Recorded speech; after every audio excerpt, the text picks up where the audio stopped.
je te conduis jusqu'à l'hôtel. Là, je vais avec toi jusqu'à l'hôtel. Là, le prêtre prononce le mariage et nous devenons mari et femme. Là, le Seigneur bénit notre union. Là, par le pouvoir qui lui a été conféré par Dieu, le prêtre nous proclame mari et femme. Là, après le mariage, nous rentrons à la maison. Là, je retire ta robe nuptiale et je te pénètre. Là, je me donne à toi et je m'abîme dans le plaisir. Là, un spermatozoïde rencontre un ovule et un autre être humain apparaît. Un mois et demi plus tard, Monica va à l'hôpital pour avorter.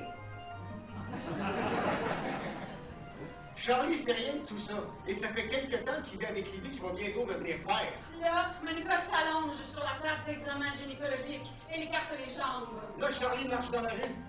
Il profite du soleil de cette journée d'automne, le dernier jour de novembre. Là, le docteur racle des morceaux de matière vivante de Monica et les jette dans une poubelle prévue pour de tels déchets. Là, maintenant, voilà Amy.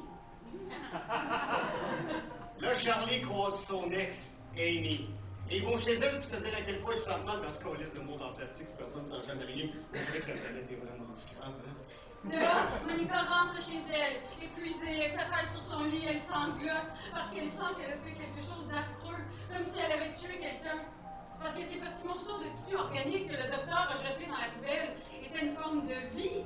Non, une vie qui a été interrompue juste à cause de la résistance de Monica à avoir un bébé pour l'instant.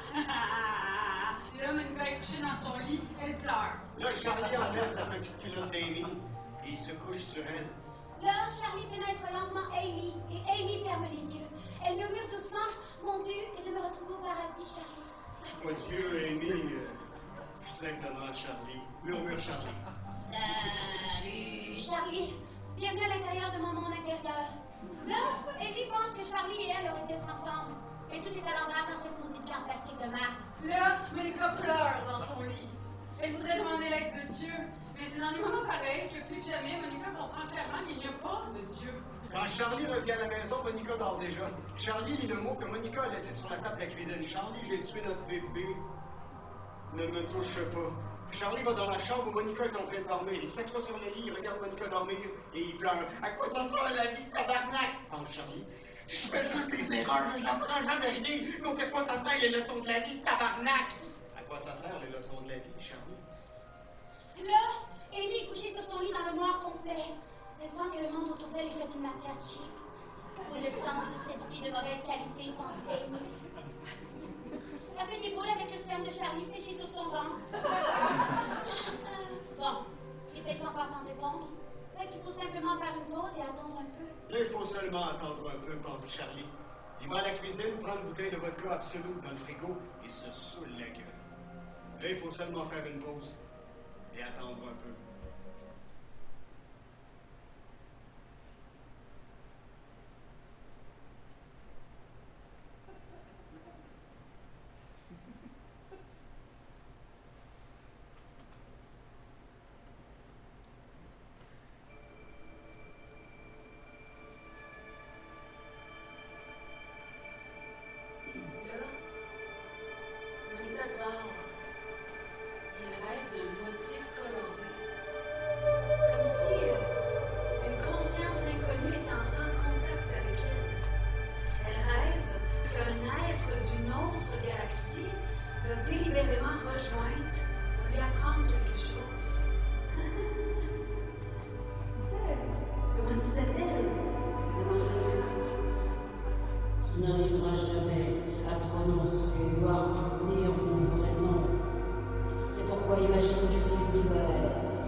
Là, le corps ivre de Charlie glisse de la chaise sur le sol. Charlie est complètement coupé de la réalité. À 2 heures du matin, Monica va à la cuisine.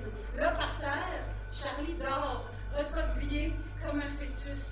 À côté traîne la bouteille vide de vodka. Monica s'assoit et regarde Charlie. Là, Charlie dort et il rêve d'une rue déserte.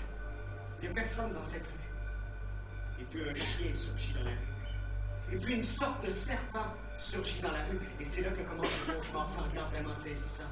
Le cauchemar tellement fort que Charlie crie et ouvre les yeux. Il voit Monica, mais il ne comprend pas où il se trouve et ce qui lui arrive. Quoi de neuf? Demande Monica. Là, il est 2 heures du matin, mais Amy ne dort pas. Elle décide d'envoyer un texto à Charlie. Sans savoir pourquoi, elle écrit Charlie, je t'aime. Elle appuie sur envoyer, et presque en même temps, le téléphone de Charlie, qui se trouve sur la table de la cuisine, vibre et sonne pour annoncer qu'un texto est arrivé. Le téléphone de Charlie est sur la table et Monica est juste à côté. C'est pourquoi, quand elle entend le signal, Monica prend automatiquement le téléphone et lit. Charlie revient à lui, regarde Monica, puis il baisse la tête et il dit à la fatiguée, je me sens vraiment pas bien, Monica. Mais c'est pas grave, Charlie! Amy t'aime! Dit Monica, et elle dépose le téléphone de Charlie sur la table. Intéressant. Qu'est-ce qu'il faut entreprendre pour se sentir vivant? Pour se sentir vivant, il faut se lever et sortir de la cuisine. Résonne la voix de l'être d'une autre galaxie dans la tête de Monica. Et Monica sort. Pour se sentir vivant, il faut s'habiller et sortir de l'appartement. Et Monica sort. Pour se sentir vivant, il faut aller dans le parc et s'asseoir sur l'herbe. Et Monica part vers le parc. Mais la nuit, le parc est fermé. Et alors Monica se rend à l'arrêt de bus, à côté du parc. Elle s'assoit sur le banc, elle ferme les yeux et elle essaie d'être vivante. Tandis que Charlie va dans la chambre, se met au lit, se recroqueville comme un fœtus et s'endort. Dans son sommeil, il rencontre à nouveau le chien, et puis la dure réalité lui retombe dessus, et c'est à nouveau un bordel incroyable, avec des serpents et des morceaux de viande sanglants. Amy décide d'entreprendre quelque chose pour se sentir vivante. Elle est dans son lit, complètement nue, et se masturbe en imaginant que Charlie la prend par derrière. Là, Charlie dort, et dans son rêve, il voit un serpent sanglant qui glisse sur son oreiller blanc. Là, Monica est assise à l'arrêt de bus et elle apprend à être vraiment vivante. Pour être vivante, il faut traverser l'enfer. C'est la douce voix de femme de l'univers dans la tête de Monica. Et soudain, il commence à neiger. Oh, c'est vraiment la mer d'hiver. Pense Monica. Regarde comme c'est beau, Monica, dit l'univers. L'arrêt de bus, il est 5 heures du matin. Il neige, les premières neiges de l'automne. Non, vraiment la mer d'hiver. Pense Monica, et elle se lève pour s'en aller. Tu dois traverser l'enfer! Une voix inconnue résonne soudain dans la tête d'Amy. Et juste après, Amy a un orgasme. J'ai tellement mal depuis l'avortement. Mon corps entier est brisé par la douleur. Au lieu d'être dans mon lit, je suis assise ici au fret à ce maudit arrêt de bus. En plus, il neige, Chris. Est-ce que je dois absolument traverser cet enfer-là pour me sentir vivante? Est-ce que je vais vraiment devoir traverser l'enfer, pense Amy avant de s'endormir? Une lettre H en néon rouge éclaire sa pensée puis disparaît. Charlie ouvre les yeux et voit que le serpent sanglant sur son oreiller est un rêve. Pourtant, l'oreiller blanc de Charlie est maculé de sang. Pourquoi? Et là, Charlie comprend qu'il saigne du nez. La tension! Oh, Charlie! La petite tension partout, là! À l'intérieur, à l'extérieur, là!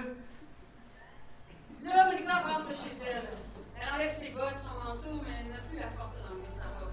Encore habillée, elle entre dans la douche, elle s'assoit par terre et reste sous le jet d'eau chaude. Elle se sent affreusement mal, et elle se sent, mais alors là, pas du tout vivante. Maintenant, elle se trouve en enfer, et elle doit traverser cet enfer. Et là, maintenant, voilà Christophe! Et là, maintenant, voilà Christophe. Là, Christophe achète un billet d'avion Berlin-New York. Le Christophe est au guichet où il enregistre ses bagages. Là, Christophe entre dans l'avion et cherche sa Le place. Christophe dort dans son siège à côté de la fenêtre avec une couverture bleue sous sa tête. Là, il sort de l'aéroport JFK et prend le métro pour se rendre en ville. Le Christophe entre dans un restaurant vegan de Brooklyn. Il a lu quelque chose sur Internet à propos de ce restaurant et ça fait un moment qu'il rêve d'y aller. C'est un des meilleurs restaurants vegan de New York. Christophe est né et a grandi en Tchéquie. Depuis quelques années, il vit à Berlin. Jusqu'à ses 30 ans, il a beaucoup voyagé, mais c'est la première fois qu'il vient à New York. Ça fait longtemps qu'il rêvait de visiter New York. C'est vraiment un des meilleurs restaurants véganes de New York. Là, Christophe se fait plaisir en mangeant dans l'un des meilleurs restaurants véganes de New York. Christophe est vegan.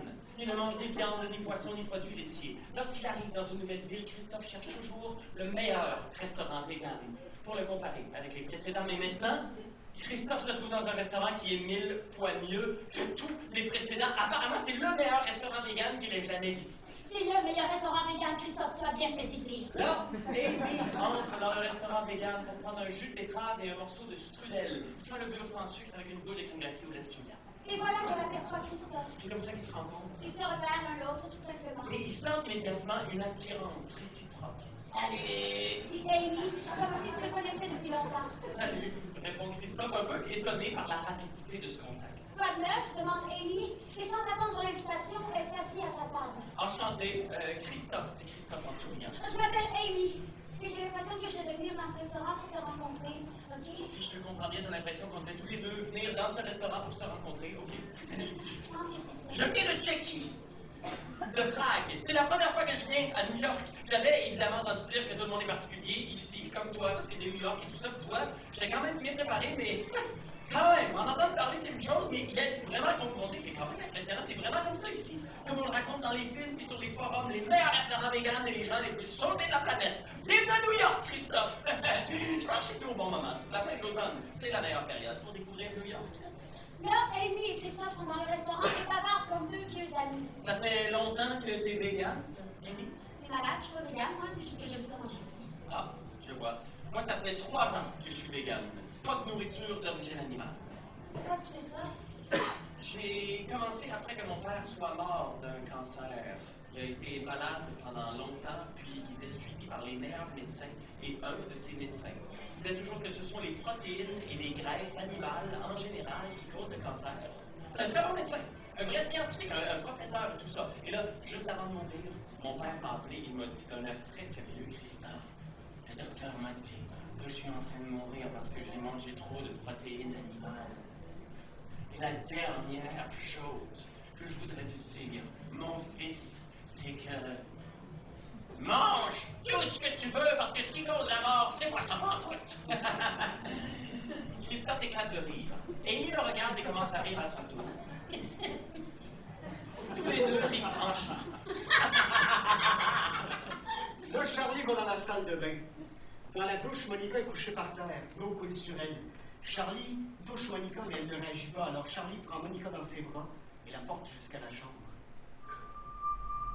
Pourquoi est-ce que je ressens aucune vie à l'intérieur de moi?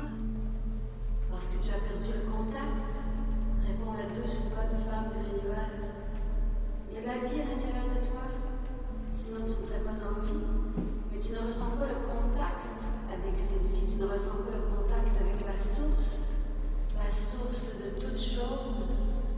Mais c'est quoi la source de toute chose? Demande Monica inconsciente au même moment où Charlie la porte dans la chambre. La source de toute chose, c'est l'impulsion, répond l'univers. Le sens, c'est trouver le contact avec la source et vivre une vie pleine. Si la voix féminine avec une voix pleine d'assurance, comme le font les arbres, les plantes, les animaux et même les pierres. Mais pourquoi ça marche pas avec les humains? Demande de nouveau Monica au même moment où Charlie dépose son corps mou et humide sur le lit. Parce que l'univers vous a destiné à quelque chose de plus grand, répond la voix. Mais pour quelle chose exactement? Demande à nouveau Monica, pour qu'au moins une fois, vous puissiez traverser l'enfer, dit l'univers. Et Dieu, Interrompt Monica, Dieu, répète la voix de femme, mais oui, Dieu, est-ce que Dieu existe? demande Monica au même moment où Charlie déboutonne de sa robe mouillée. Dieu, c'est quelque chose de très très simple, dit l'univers. Tout le monde pense que Dieu c'est quelque chose de compliqué, alors que c'est au contraire quelque chose de très très simple. Dieu c'est quelque chose de tellement simple que pour vous il est difficile d'y croire. En tout cas, moi j'y crois pas, dit Monica, au même moment où Charlie enlève sa robe. Tu dois traverser l'enfer pour ressentir tout ça. Mais je suis pas déjà en enfer. Tu dois traverser cet enfer. Et là, Charlie tourne tourne Monica sur le dos pour retirer sa remouillée et souper. Remarque que Monica saigne. Elle saigne abondamment. Là, je perds mon sang. Ça fait 24 heures que j'ai avorté. J'étais censée me reposer, mais au lieu de ça, j'ai abouti dans les profondeurs de l'enfer. Et là, je me vide de mon sang. Et on dirait bien que cette fois-ci, je suis vraiment condamnée. Le Charlie appelle les urgences, il n'arrive pas à gérer ça tout seul. Ça demande vraiment une assistance médicale qualifiée. L'appartement d'Amy. Là, Christophe et Amy sont assis par terre. Ils fument du pot, écoutent de la musique et glissent progressivement l'un vers l'autre, chacun sur son vaisseau intérieur.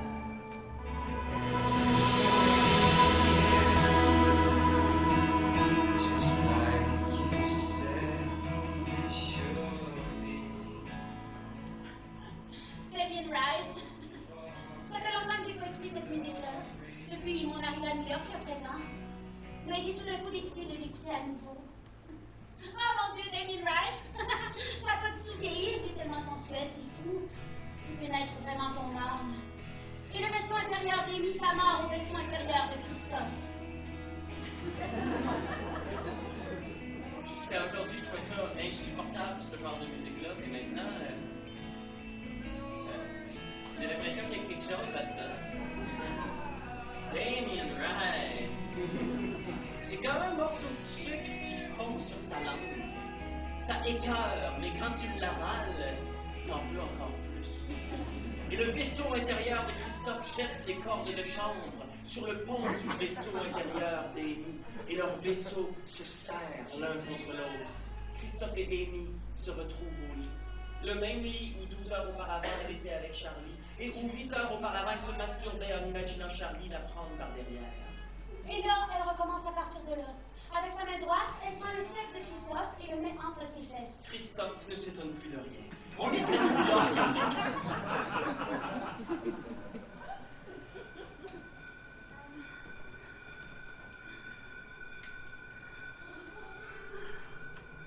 La voix féminine à l'intérieur de moi n'est pas du tout celle de l'univers. C'est une petite fille qui me parle. C'est la petite fille qu'on a raclée hors de moi et jetée à la poubelle il y a 24 heures. Elle aurait été une femme avec une belle voix et peut-être avec des petits cheveux frisés. Ces morceaux de tissu organique jetés à la poubelle auraient pu devenir une femme magnifique. Elle aurait dû s'appeler Gloria ou Carolina ou Julia.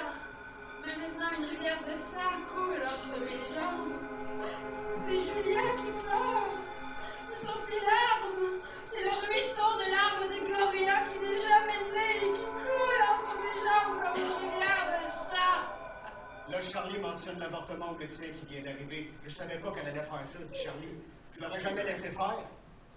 Ça ne me concerne pas, dit le médecin. Vous devez conduire votre femme à l'hôpital si je ne peux pas lui prodiguer les soins nécessaires.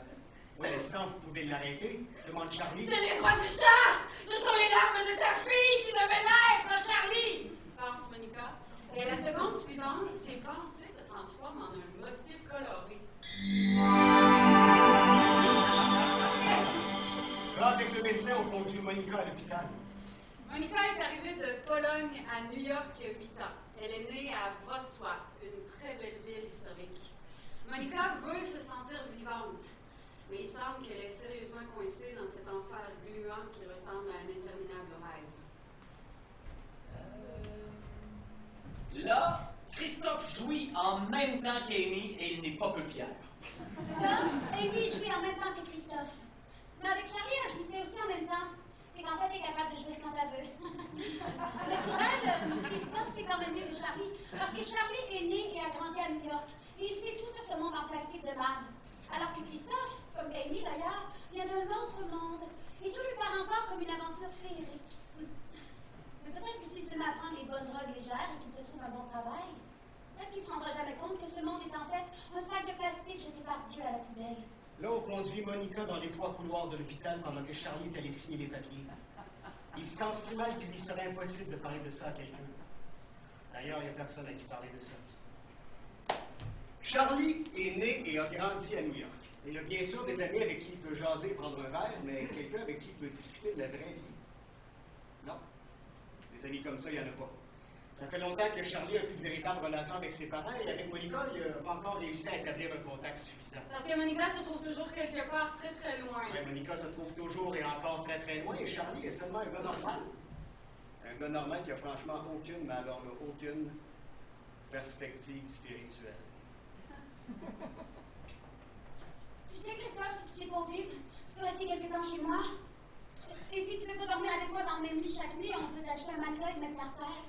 Tu sais quoi, je pense que je peux dormir dans le même lit que toi chaque nuit. Ça veut dire que je te plais, ça? Tu me plais énormément et je suis franchement impressionné par tout ce qui est en train de se passer. Je viens d'arriver à New York, je tombe tout de suite sur le meilleur restaurant vegan. Et là, je rencontre la femme la plus extraordinaire que j'ai rencontrée dans ma vie.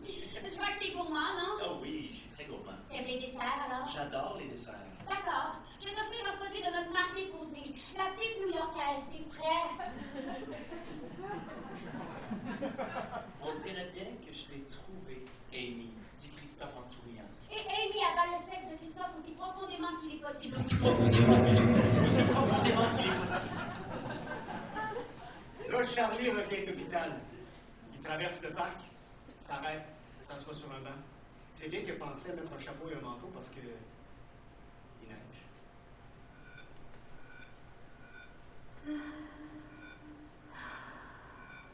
Maintenant, tu vas ressentir quelque chose d'inhabituel. N'aie pas peur.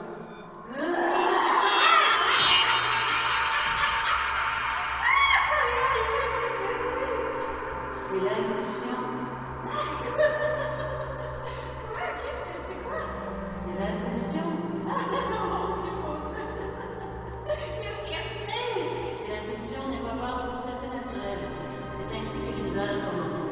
D'abord, il y a eu l'impulsion. Et hop, le mouvement a commencé. Ah, mon Dieu! Ah, c'est comme un orgasme. Non, c'est l'impulsion. Ah, c'est tellement agréable.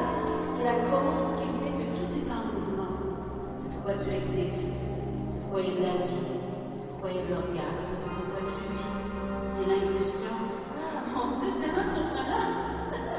C'est la sensation la plus inattendue que j'ai jamais vécue de ma vie. Là, tu viens de ressentir l'impulsion.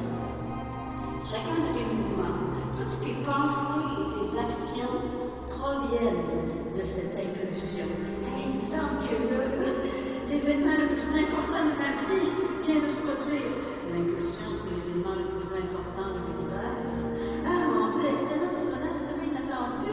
Je me sens complètement véritablement vivante. Et tout autour de moi, là, tout est tellement vivant. Je sens la vie, je vis. C'est l'impulsion. Là, Monica est inconsciente. Elle est à l'hôpital. À ses bras sont attachés des fils pour mesurer son pouls, sa tension et beaucoup d'autres choses. Un médicament entre dans sa veine et coule à travers tout son corps. Monica est inconsciente. Elle va devoir revenir de là où elle se trouve maintenant. Là, Charlie est assis sur le banc, dans le parc. Il neige. Ben, c'est vraiment de la merde l'hiver, en Charlie. Mais Colin, pourquoi est-ce que je fais toutes ces erreurs-là sans jamais rien apprendre? Hey, j'ai 35 ans, j'ai aucune idée du sens de ma vie. Là, je suis assis dans cette petite parc-là en train de regarder tous ces gens en train de faire du jogging avec des écouteurs dans les oreilles. Je pense que la vie, c'est juste être notre vidange.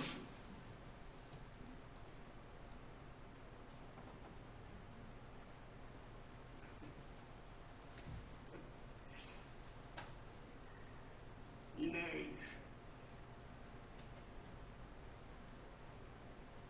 Oui.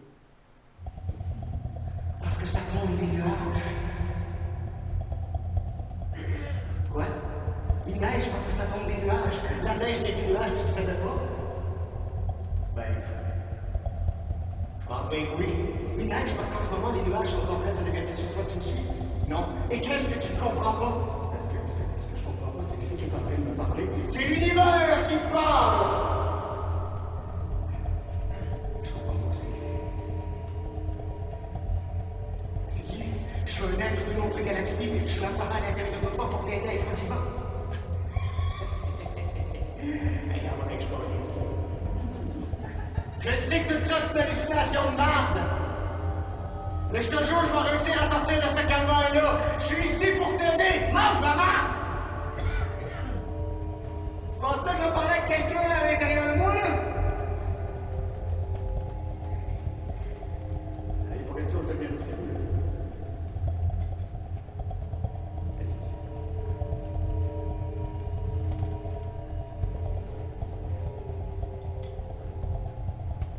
La neige tombe. C'est très beau. Ouais, mais qu'est-ce que ça beau? La neige, comme elle tombe doucement et chaque fois qu'on trouve sa place. Hey, regarde, je suis en train de regarder la neige. Je trouve que c'est juste un petit top de neige froide. Je vois pas ce qu'il y a de beau là-dedans. Tu vois pas ce qu'il y a de beau ici? Non! Mais tu pourrais l'apprendre si tu voulais. Apprendre quoi? Apprendre ce qu'est la vraie vie. Hey, je sais ce que c'est la vraie vie, là. La vraie vie, c'est un immense tas de marbre dont personne n'a besoin. Et bien, peut-être que tu en apprendre un peu plus. Un peu plus, oui. Un peu plus que la vie est un immense tas de marbre dont personne n'a besoin. T'aimerais pas en apprendre un peu plus que ça sur la vie? Je pense que je suis en train de devenir fou. Je suis en train de me parler à moi-même, là. Je pense qu'il faut aller chez le docteur. C'est moi, ton docteur! Ouais, mais t'es qui? Je suis ici pour t'aider à être vivant! Et là, Charlie se lève et court. Maintenant, Charlie est en train de courir. Là, Christophe jouit dans la bouche d'Amy et elle avale tout son sperme. Je pense que j'ai commis une erreur, pense Amy. Puis voilà que cet endroit précis de ma vie, cet enfer que je dois traverser va peut-être commencer. Ce soir-là, Christophe redemande du plaisir à Amy. Moi, Charlie court. Il court dans le parc, il court dans la rue, il court le long d'un mur de briques rouges, il court en montant des marches de pierre, il court pour descendre des marches de pierre, il court jusque chez lui, jusqu'à son appartement au 3e étage, il se couche par terre dans le couloir, il est couché là par terre dans le couloir, les yeux fermés, c'est calice de neige! Continue à tomber dans sa tête. Là, Monica prend un taxi, elle quitte l'hôpital, elle rentre chez elle. Elle prend son téléphone et elle appelle Charlie. Hey Charlie, je suis dans un taxi, tu peux-tu me rejoindre s'il te plaît? J'ai pas d'argent pour payer. Et là, Charlie se lève doucement, sort de l'appartement et va jusqu'à l'ascenseur. Le matin, lorsqu'il se réveille, Christophe demande à Amy du plaisir. Amy introduit d'abord le pénis de Christophe entre ses fesses, et ensuite le suce. Puis, ils se brossent tous les deux les dents et partent pour le restaurant vegan. Il fut un temps où Amy s'appelait Biljana, parce qu'elle était née à Belgrade, la capitale de la Yougoslavie. Elle était serbe. Biljana fut élevée dans une famille chrétienne orthodoxe. Son père était un notable du monde de la mafia et sa mère une femme au foyer. Évidemment, il était pratiquant. C'est pourquoi, avec toutes les valeurs de la foi orthodoxe, Biljana acceptait l'idée que le bonheur s'obtient par la souffrance. Que seule la souffrance purifie et que le sens fondamental de cette vie consiste à traverser la douleur de ce monde pour accéder au paradis. Mais quand la guerre éclata dans son pays et que les Américains commencèrent à bombarder Belgrade, le père de Biljana décida qu'il devait partir. Donc, il réussit à envoyer sa famille en Allemagne et là, il acheta un petit appartement. C'est ainsi qu'ils s'arrachèrent d'un monde et se retrouvèrent dans un autre complètement différent. Après un certain temps, quand Biljana eut 13 ans, son père tomba gravement malade. Le cancer. Il partit en seulement quelques mois. Et quand Biljana eut 18 ans, sa mère tomba malade. Le cancer. Et elle aussi quitta rapidement ce monde. À Berlin, les gens meurent du cancer, pensa Biljana. Et elle partit vivre à New York. Maintenant, elle s'appelle Amy. Et cette Amy est toujours fourrée dans toutes sortes d'affaires plus ou moins louches. Ça fait du trafic avec un tel, cherche à convaincre un tel, couche avec un tel. Ne tirant pratiquement aucun plaisir de la vie, Amy reste pourtant convaincue qu'elle fonce en droite ligne vers le paradis. C'est vrai. Plus ce paradis s'approche, plus surgit aussi la désagréable pensée qu'elle va devoir passer par l'enfer. Tu pourrais me parler de ton but dans la vie, a soudain demandé Christophe. Mon but, c'est le paradis. Qu'est-ce que tu veux dire par là? Le paradis, c'est quand tu te sens toujours terriblement bien. Mais est-ce que c'est possible? Après la mort, bien entendu. Mais qu'est-ce qui t'en donne la preuve? La preuve de quoi? Ben, la preuve qu'il y a quelque chose après la mort. Mais qui a besoin d'une preuve? Mais comment croire en quelque chose sans preuve? Pour ma part, ça fait longtemps que j'ai plus besoin de preuves. Je peux te demander quel âge que tu as? Tu m'as déjà demandé, j'ai 32 ans. Et toi? 35. T'aimes comment je te suce? Beaucoup. Voilà ma preuve. Dans quel sens? Je peux être celle que je veux. Je peux être celui que je veux. Je peux être pour toi ou pour quelqu'un d'autre.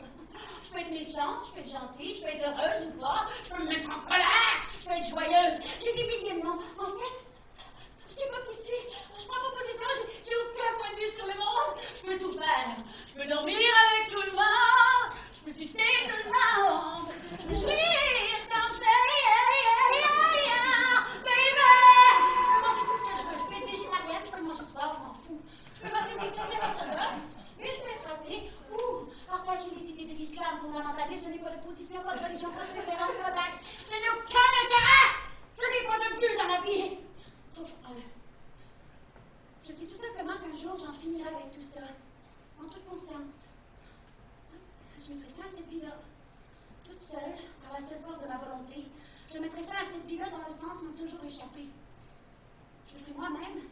Et je sais que dans ce cas, je serai obligée de traverser l'enfer. Je traverserai l'enfer pour me retrouver là où je me sentirai toujours terriblement bien. Tu vas te suicider. Pourquoi pas? C'est ma vie, après tout, je peux en disposer comme je veux. Mais tu pourrais te tuer, t'en serais capable. Oui, mais probablement demain matin. T'es complètement folle. Est-ce que t'es sérieuse? Oui, demain matin, probablement vers 5 heures. Donc, n'aie pas peur, quand tu vas te réveiller, je suis dans la salle de bain. T'es complètement malade. Mais je vais m'occuper de toi et ça va bien aller. Est-ce que tu as fini de manger? Christophe s'impatientait, il avait envie de sexe. Alors qu'Amy n'avait toujours pas commandé son strudel framboise préféré avec une boule de crème glacée au lait de soya. Tu veux partir? Ouais, je veux rentrer à la maison. Tu vas aller au Met, c'est un très beau musée. Franchement, je préférais traîner un peu au lit. Mais après le dîner, on pourra aller au musée. Je suppose que tu veux une autre pipe? Franchement, ouais. T'aimes-tu les gâteries, Christophe? Et toi? Moi? J'aime donner du plaisir aux gens. On y va? Là, Charlie et Monica sont assis l'un en face de l'autre à la table de la cuisine. Monica boit un thé et mange un grilled cheese. Charlie fume une cigarette. Et...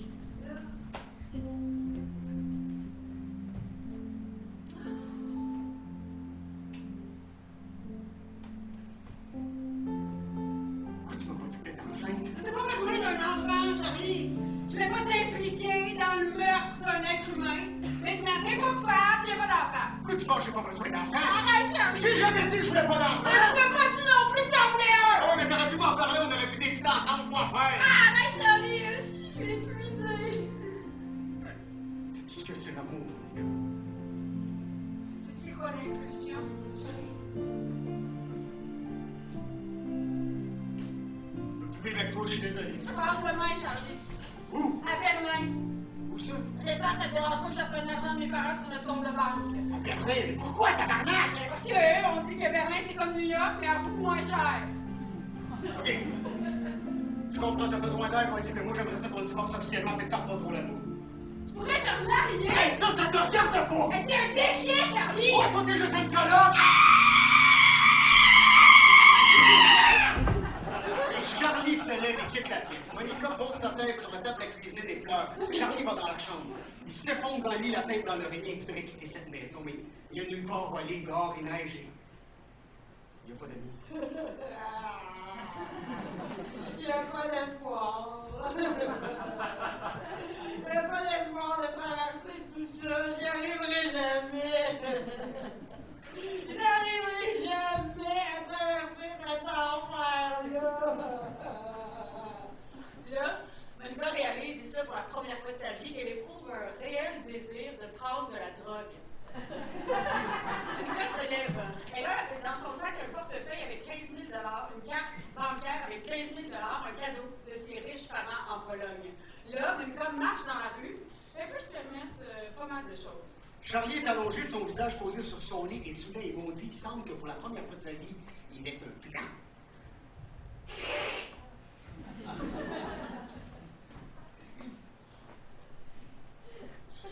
Au commencement, était une pipe. Puis il s'allait au Metropolitan Museum. Puis il dîna dans un restaurant. Pour la première fois depuis 2 jours, c'était pas le restaurant vegan. Ils prirent une bouteille de vin, rentrèrent à la maison à 11h30, se déshabillèrent, s'assirent sur le sol, fumèrent du pot, ils mirent la musique.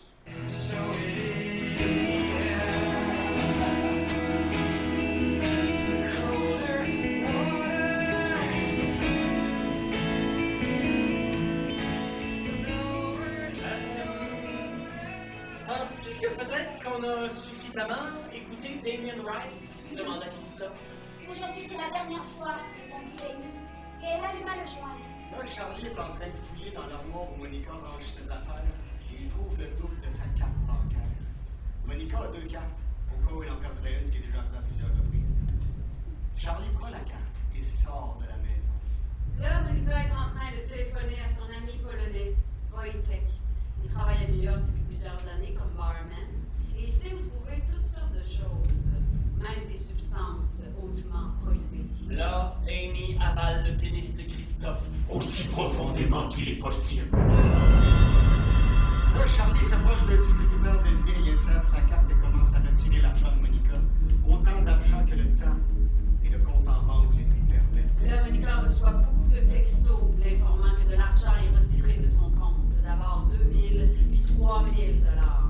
Là, Amy avale se faire entièrement jusqu'à la dernière goutte, faisant de son mieux pour procurer à Christophe le plus de plaisir possible. Là, Charlie retire de l'argent au distributeur et dans sa poche, son téléphone sonne. C'est Monica.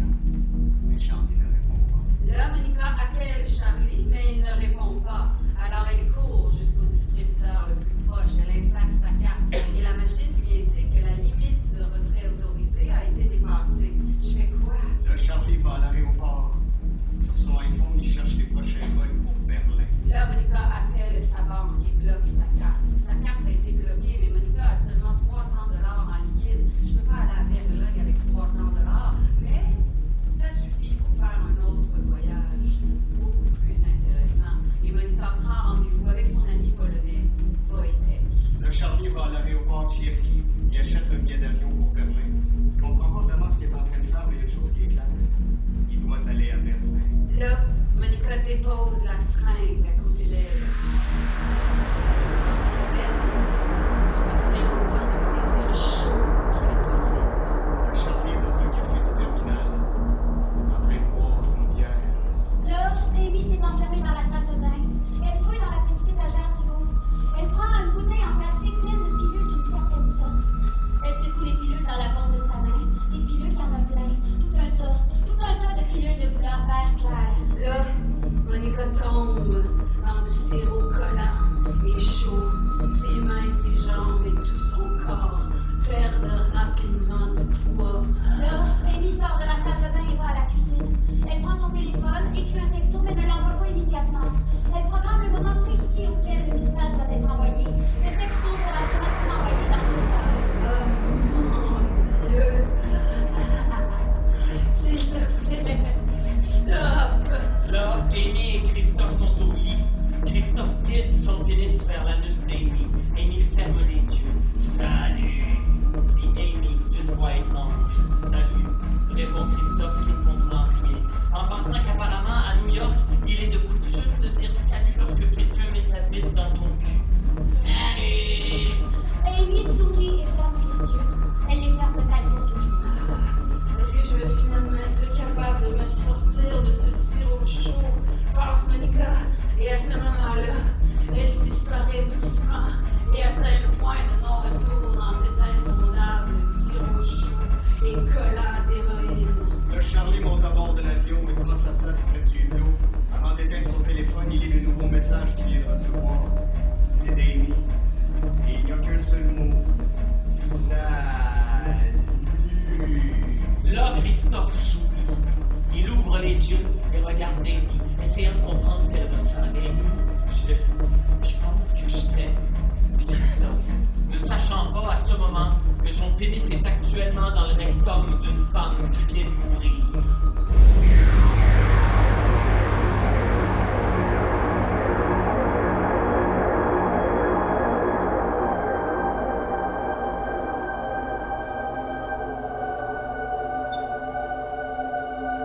Là, l'avion de Charlie décolle. Là, Amy est en enfer. Là, Christophe est en profond état de choc. Il se retire du corps mort d'Amy et maintenant, il commence seulement à comprendre ce que c'est vraiment New York. Là, Monica vole en s'écrasant dans un trou noir. Là, Amy vole en s'abîmant dans un infini triste et pénible. Là, Charlie vole de New York vers Berlin.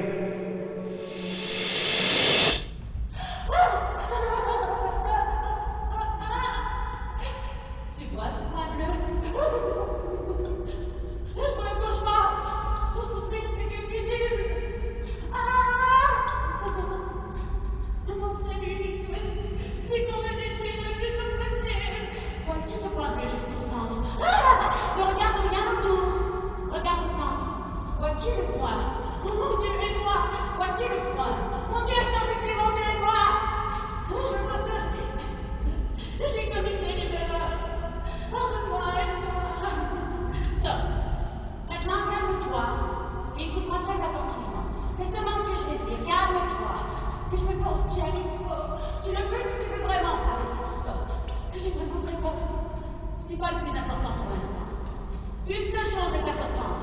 Juste en face de toi, il y a un petit point bleu.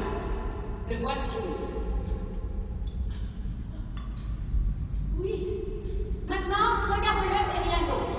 Seulement le point. Vois-tu le point? Oui. Regarde seulement le point. Je regarde. Remontez-les-moi. Si tu as besoin d'aide, il est juste en face de toi.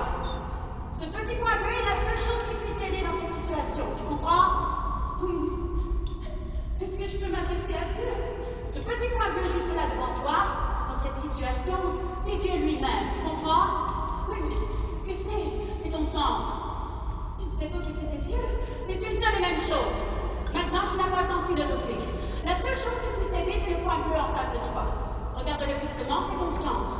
Maintenant, tu vas t'en aller dans ce point. Mais j'ai peur! Mais ça n'a aucune importance. Tu dois seulement faire ce que je te dis. Maintenant, tu vas t'en aller dans ce point. Es-tu prête? Oh mon Dieu! Oh mon Dieu! Je commence à compter. 1, 2. Mon Dieu! Aide-moi! Tu n'as pas d'autre choix que de faire tout ce que je te dis. Rassemble toute la force que tu as et vas-y. 4, 5, vas-y!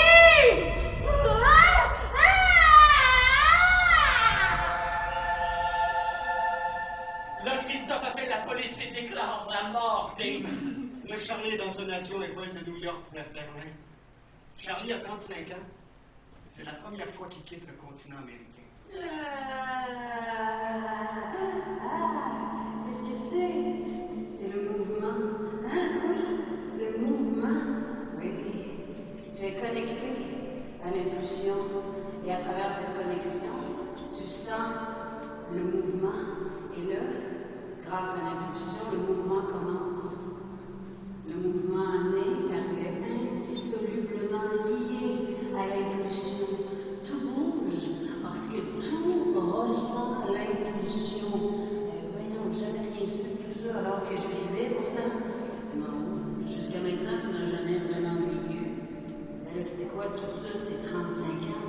C'était une préparation pour qu'un jour, peut-être, tu puisses commencer à vivre. Mais ça veut dire que c'est possible de sortir d'ici. C'est possible de sortir de n'importe où. Là où il y a une entrée, il y a forcément une issue. Ben oui, mais je suis pas en enfer. Je vais peut-être en enfer, mais tu dois traverser cet enfer.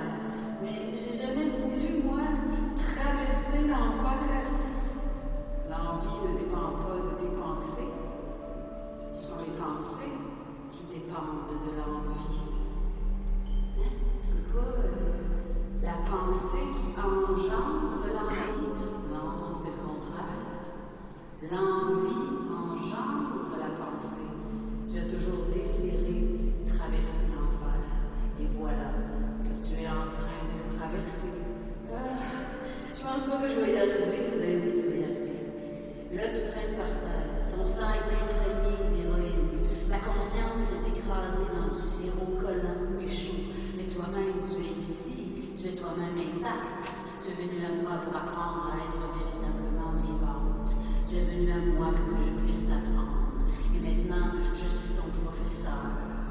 Et maintenant, je vais t'apprendre ce que signifie être vivant. Es-tu prête? T'es qui?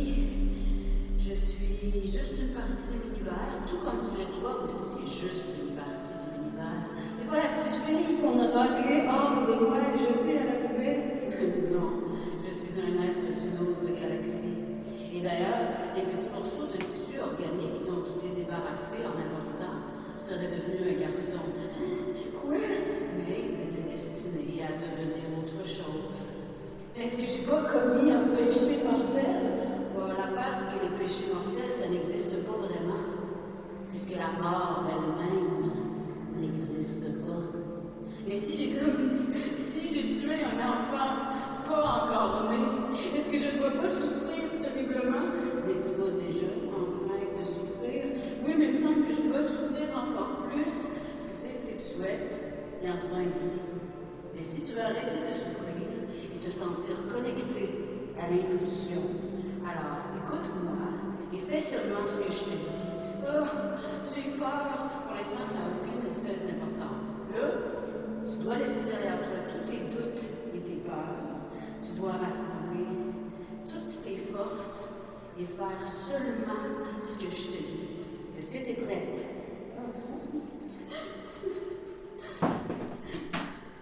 Je vais essayer. Non, trop compliqué. Vois-tu le point bleu en face de toi?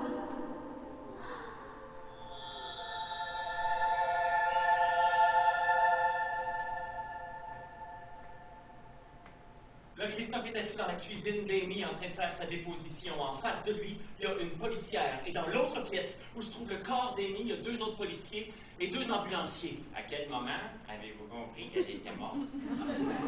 Demande la policière. Et Christophe n'arrive pas à ouvrir la bouche pour avouer que c'est arrivé lorsqu'il a décidé d'ôter son pénis de son anus. Je sais pas, dit Christophe. On est en train de coucher ensemble.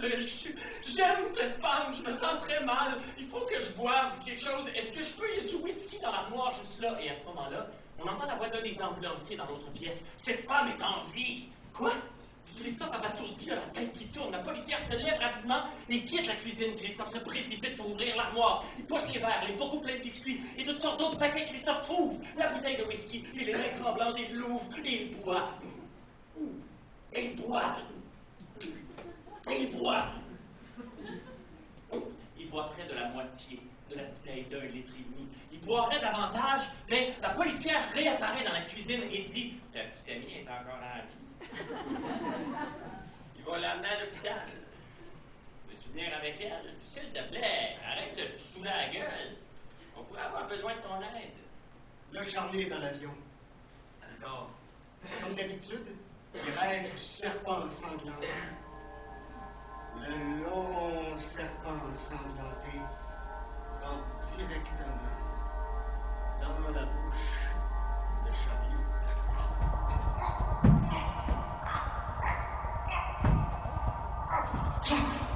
C'est quoi ce merde-là? Pourquoi?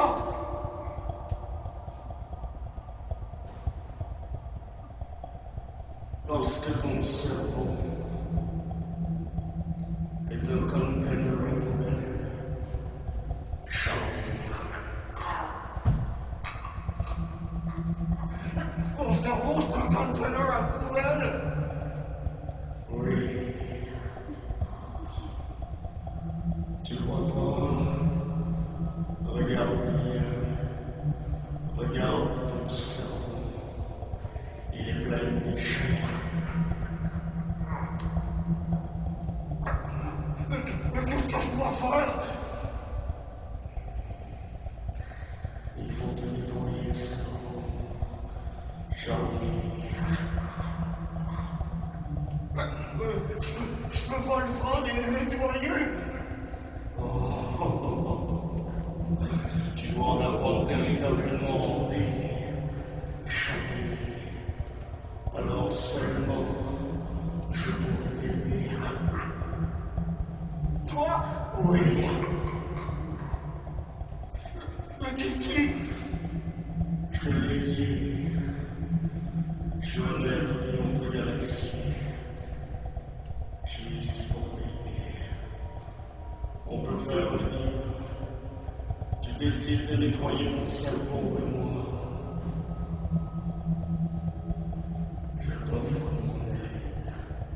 Eh bien, qu'en dis-tu, Charlie?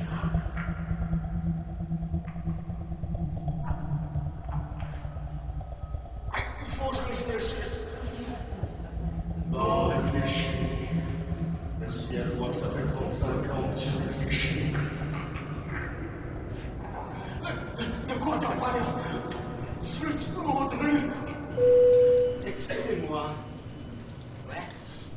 Excusez-moi, monsieur. Charlie ouvre les yeux devant lui le ravissant visage d'une jeune hôtesse de l'air.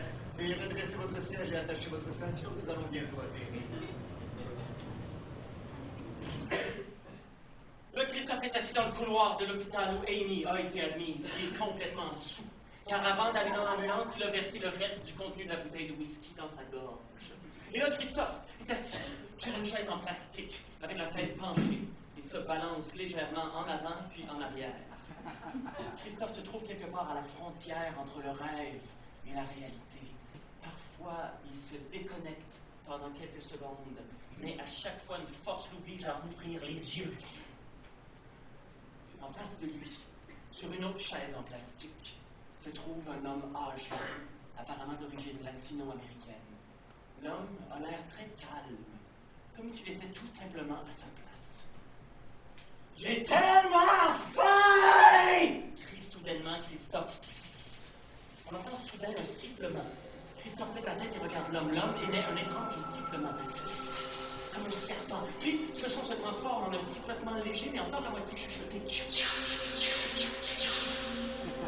Christophe, surpris, regarde l'homme qui produit ces sons étranges. « Je joue à faire le serpent ?» demande Christophe. Le vieux latino se met à rire. « C'est quoi? T'es fou! » dit Christophe en commençant à s'énerver. « You don't, les serpents. » dit l'homme en souriant et en restant très calme. « Quoi? Un serpent? » demande Christophe. « Non, les serpents. C'est toi. » répond l'homme avec une assurance plus grande encore. « Je suis un serpent. Tu penses que je suis un serpent? C'est ça? Toi, t'es qui? » Il suit les chasseurs, les serpents. « Ah! » s'exclame Christophe. « Tu veux m'attraper? » C'est ça? Il était déjà attrapé, dit l'homme en souriant et en restant très calme. « Tu m'as attrapé. Bon. C'est une autre affaire. Mais qu'est-ce qui te prend, madame? T'es malade? Qu'est-ce que tu connais ici? » « Ma femme est en train de mourir, » répond l'homme tout aussi calmement et avec le même léger sourire. Elle vient qui laisse man. Ta femme est en train de mourir. Tu restes ici à faire des petits jeux? Non, c'est toi qui joues. Alors que moi, je suis simplement assis, en train d'attendre. Puis, pourquoi est-ce que tu sifflais? Demande Christophe. Il sent tout à coup qu'il est en train de dessouler pour dompter les serpents. Et où est-ce que tu vois un serpent? Le serpent est en toi. Quoi? Quoi? Siffle à nouveau l'homme. À ce moment, un infirmier arrive du fond du couloir. L'homme cesse de siffler et se lève. L'infirmier s'approche de l'homme. Je suis vraiment désolé, votre femme est décédée, alors qu'elle était inconsciente. Pouvez-vous me suivre? Oui, répond l'homme. Puis il se tourne vers Christophe et avec le même léger sourire, il dit « Il y a un serpent noir en toi. Soit tu chasses les serpents, soit les serpents des manches. » Et l'homme suit l'infirmier dans le couloir. « Tu viens d'où? » demande Christophe alors que l'homme s'en va. « Du Mexique? » « D'où bien, répond l'homme. « Et comment je fais pour chasser ce serpent noir? » crie à nouveau Christophe. « C'est là, seule une femme peut le faire, » dit l'homme sans se retourner, mais en s'éloignant dans le couloir. Qu'est-ce que c'est? C'est le mouvement. Ah, qu'est-ce que c'est le mouvement? Oui, ça c'est son commencement. Et ça, sa continuation. Ok, maintenant je suis tout juste au centre. Oui, maintenant tu es tout juste au centre. Ok, je suis le centre. Oui, tu es le centre. Ok. Qu'est-ce que je suis censée comprendre? Tu dois comprendre le principe fondamental. Okay. En quoi il consiste le principe fondamental? Il réside dans le mouvement. Qu'est-ce que je suis censée comprendre? Tu dois comprendre comment le mouvement advient. À partir du centre? Oui, à partir du centre. Ok, c'est ça le mouvement? Oui, c'est ça le mouvement. Ok.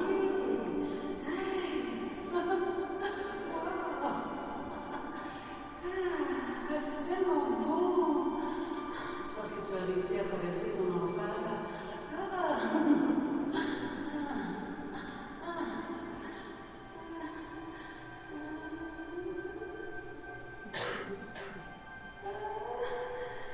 Je me sens tellement seule tout à coup. C'est comme durant mon enfance quand j'étais petite. J'avais l'impression que personne ne m'aimait. Personne. Je t'aime. Ah oui, vraiment. Je ne peux pas ne pas t'aimer. L'amour est le principe fondamental du mouvement. Ok. Et je me sens tellement seule. Est-ce que je peux te prendre dans mes bras? Je suppose que oui.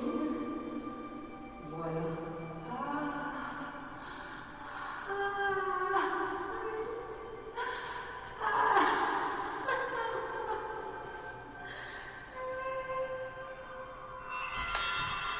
Là, c'est le lever du jour.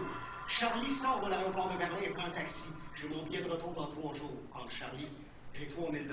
Et pendant une seconde, Charlie ferme les yeux et le long serpent ensanglanté surgit dans sa conscience l'espace d'un instant. Charlie ouvre les yeux. Je vais essayer juste une fois dans ma vie d'avoir le plus de plaisir possible. Voilà ce que décide Charlie. Dans le centre de Berlin, s'il vous plaît, dit-il au chauffeur. Il n'y a pas de centre à Berlin, dit le chauffeur et la voiture démarre. Là, c'est le lever du jour et Christophe quitte l'hôpital où il vient de passer la nuit. Il titube. Ça a été la nuit la plus difficile de sa vie et en plus, il a bu toute une bouteille d'1,5 litre de whisky. Les médecins ont dit qu'Amy peut survivre, même si elle a été fortement intoxiquée et qu'elle a vécu un état de mort clinique pour revenir ensuite à la vie par on ne sait quel miracle. Là, Christophe est dans le parc, assis sur un banc, il neige. Maudite neige, pense Christophe.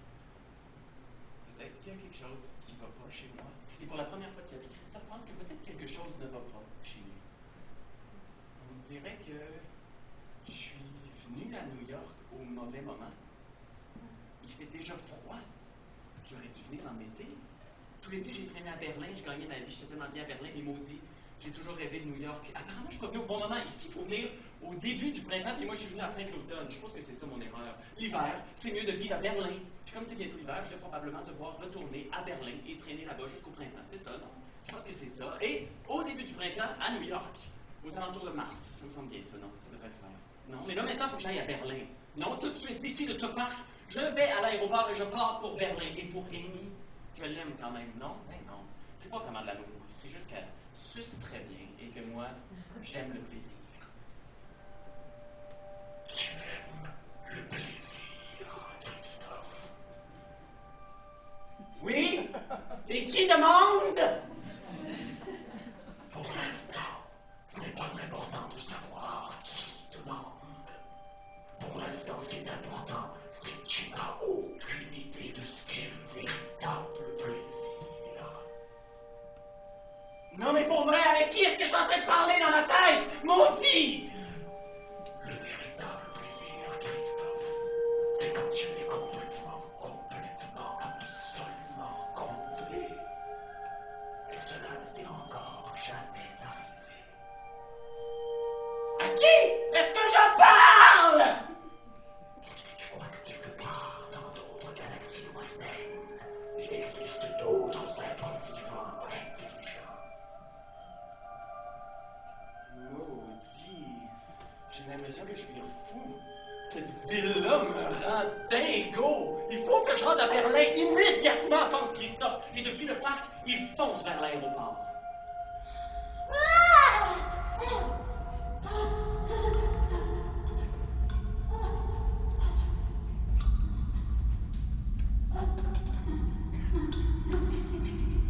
Qu'est-ce que c'est?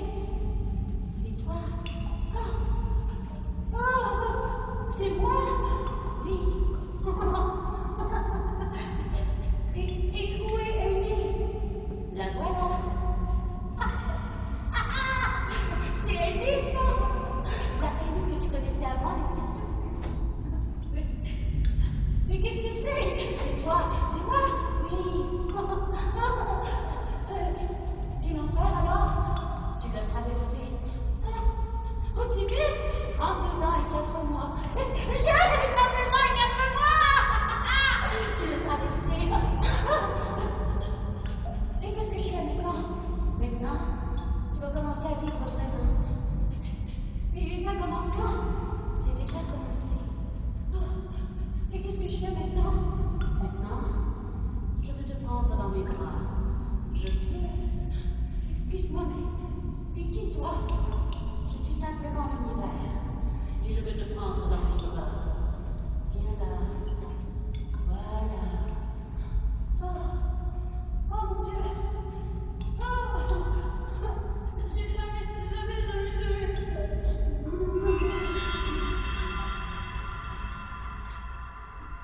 Là, Amy ouvre les yeux.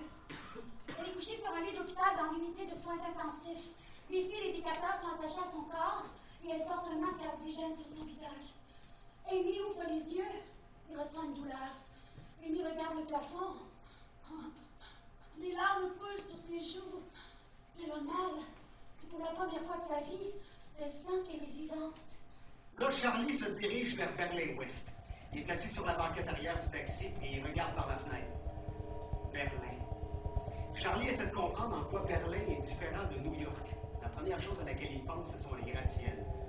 À Berlin, il n'y en a pas. Berlin. Les gens dans la rue sont différents aussi.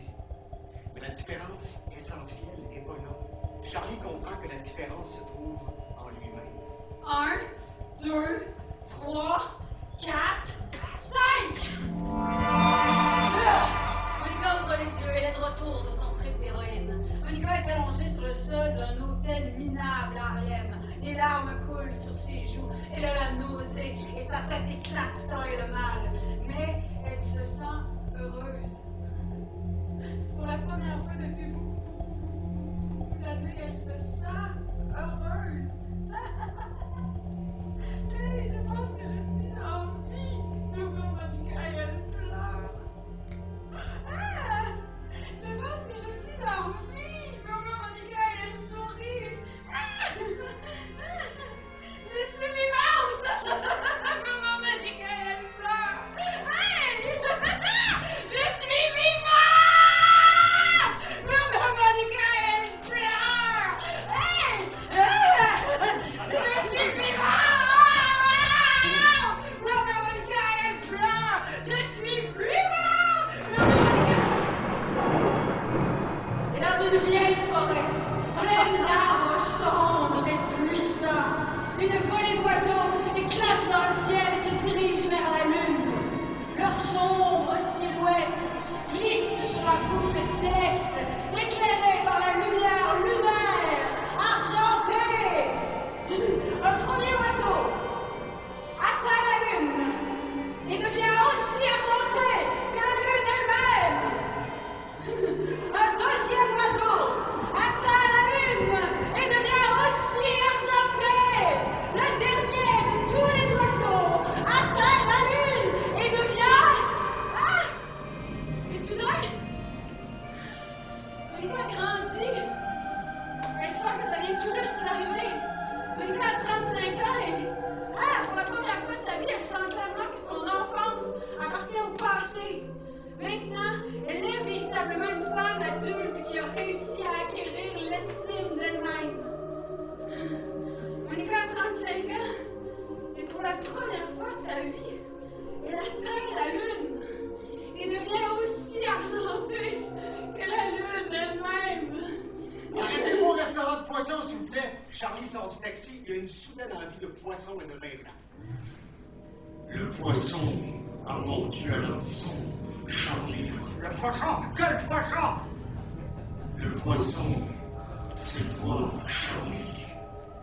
Le loup de mer à la vapeur avec riz et légumes et donnez-moi votre meilleure bouteille de vin blanc de la région, demande Charlie au serveur, tout en sachant qu'il va bientôt se sentir vraiment très bien. Le Christophe est assis dans un bar de l'aéroport. Il lui reste 3 heures avant le départ de son avion pour Berlin.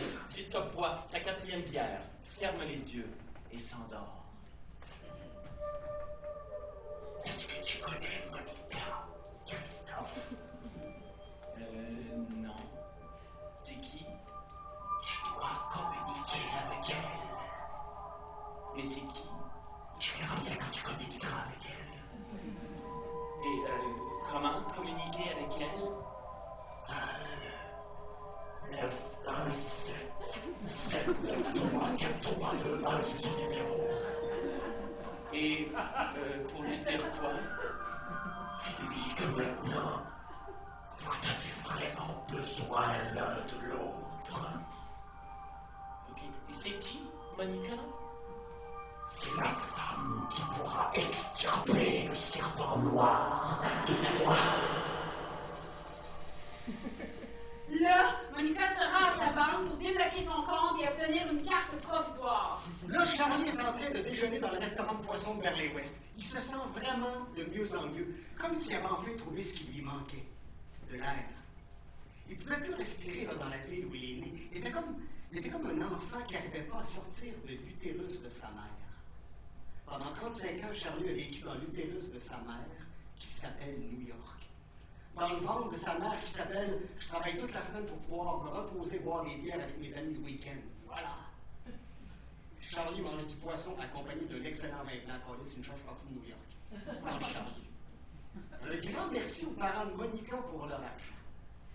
Là, Monica quitte la banque. Elle a maintenant une nouvelle carte avec 10 000 dessus et cet argent ne craint rien, en tout cas rien du méchant Charlie. Là, Charlie quitte le restaurant. Il y a de l'énergie, à peu près 2000 dans la poche de sa veste à bord, de la drogue de qualité et de l'alcool, décide Charlie. Et bien sûr, une aventure, un bon plan de cul. Encore un tout grand merci aux parents de Monica pour leur argent. Là, Christophe se réveille sur le comptoir du bar. Il va à la salle de bain et regarde le mur en carrelage blanc en face de lui. Soudain, une série de numéros apparaît dans son esprit. 1, 9, 1, 7, 7, 9, 3, 4, 3, 2, 1. J'ai une mémoire épouvantable. Pourquoi est-ce que je me souviens de ces chiffres-là, pense Christophe? Il n'y avait pas aussi le nom d'une femme? Monica! Oui, Monica! Là, Monica se rend à l'aéroport. Elle a déjà acheté en ligne le billet pour Berlin. Elle ne sait pas exactement elle-même pourquoi Berlin. Lorsqu'elle était enfant, elle est allée de très nombreuses fois à Berlin, puisque sa ville natale, Wrocław, était seulement quelques heures en train de Berlin. Mais donc, pourquoi Berlin? Pourquoi New York? Pourquoi Wrocław? Pourquoi Charlie? Parce que c'est ça le mouvement, Monica. Tout bouge dans cet univers. Rien ne reste en place. Ah, je pense que là, je viens de comprendre quelque chose. Le mouvement, et c'est pourquoi Wrocław. Le mouvement, et c'est pourquoi New York. Le mouvement, et c'est pourquoi Berlin. Le mouvement, et c'est pourquoi Charlie. Le mouvement, et c'est pourquoi moi. C'est le mouvement. Et soudain, le téléphone de Monica se met à sonner. Bonjour, Monica? Là, Monica entre dans l'aéroport, elle se dirige au comptoir d'enregistrement et elle est au téléphone. Oui, bonjour, c'est Monica. Je m'appelle Christophe. Pour être honnête, je ne sais pas trop pourquoi je vous appelle. Vous êtes qui? Mais c'est ça, comme je vous disais, je m'appelle Christophe. Et je vous appelle parce que... Seigneur, je ne sais pas pourquoi je vous appelle. Peut-être qu'on pourrait se rencontrer quelque part pour parler, même si, en fait, je suis sur le point de quitter New York. Mais pourquoi faudrait se rencontrer pour parler? Et en plus, moi aussi, je suis en train de quitter New York. Je ne sais pas trop comment vous expliquer ça. Et pensez surtout pas que je suis fou, mais une sorte de voix dans ma tête m'a donné votre numéro de téléphone. C'est arrivé dans un rêve.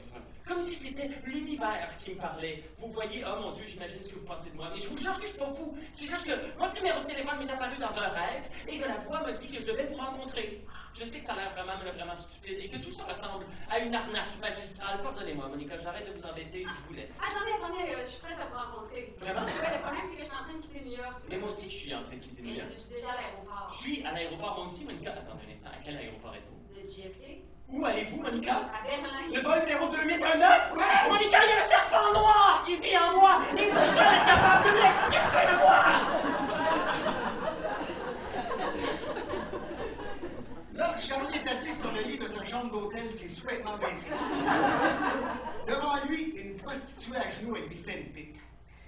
Sur la table de nuit, à côté du lit, se trouvent des bouteilles de whisky, de martini et bien sûr un plateau avec le roi de la soirée, la coke. Les parents de Monica à Wrocław doivent vraiment sentir quelque chose de spécial aujourd'hui parce que pendant presque toute la journée, presque à chaque heure, Charlie s'est adressé à eux en pensée pour les remercier. Là, Amy dort. Elle rêve d'un dauphin. Comme si elle était dans l'eau et que le dauphin nageait à ses côtés. Salut! Comment est-ce que tu t'appelles? Demande Amy.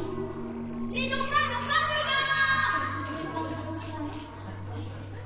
Comment vous vous adressez les uns aux autres alors? Demande Amy. On envoie des signaux! Mais si tu veux t'adresser à un dauphin en particulier, si tu veux que lui seulement t'entende, seulement ce dauphin-là, tu seras toujours entendu par celui à qui tu t'adresses, si vraiment tu t'adresses à celui qui doit t'entendre. Wow, je dois répéter ça. Je peux répéter encore une fois? Bien sûr! Tu seras toujours entendu par celui à qui tu t'adresses, si vraiment tu t'adresses à celui qui doit t'entendre. Je peux mémoriser ça. Et aussi un numéro de téléphone. Ouais. Tu peux me rappeler ce numéro de téléphone. 1-956-973-2328. Ouais. Appelle ce numéro quand tu sentiras que quelqu'un a vraiment besoin de ton aide, dit le dauphin. Et Amy se réveille. Là, Christophe et Monica sont assis l'un à côté de l'autre dans l'avion et se rendent tous les deux à Berlin. J'ai toujours rêvé d'aller à New York, mais ça s'était jamais fait. J'avais pas le temps ou pas assez d'argent. Mais là, récemment, j'ai gagné un peu d'argent puis je suis parti. Puis New York, c'était comment? À la droite de Monica se trouve une jeune femme qui écoute très attentivement leur conversation. Pour être honnête, c'était vraiment pénible. Au début, c'était super, avec des restaurants véganes. En vrai, je suis végane. Oh! C'est une très belle femme. Puis, tout à coup, je me suis retrouvé en enfer. Mais je te raconterai pas tous les détails, OK? Mais là, maintenant, ça va? Pour être honnête, pas trop. Qu'est-ce qui te manque? Franchement, si je savais. Peut-être que je manque juste de respect pour moi-même. J'imagine que tu penses que t'es de la merde, c'est ça? Mais, en fait, oui, c'est ce que je pense. Mais le problème, c'est pas seulement que je le pense, mais c'est que je suis vraiment une marde. Et à cause de ça, tu cherches toujours du plaisir, c'est ça? Tout le temps! Oui, c'est comme si j'avais pas assez d'énergie. J'ai même arrêté de manger de la viande. Je suis devenu végane parce que la nourriture grasse consomme ton énergie. Alors que la nourriture végane est très légère et te donne de la force.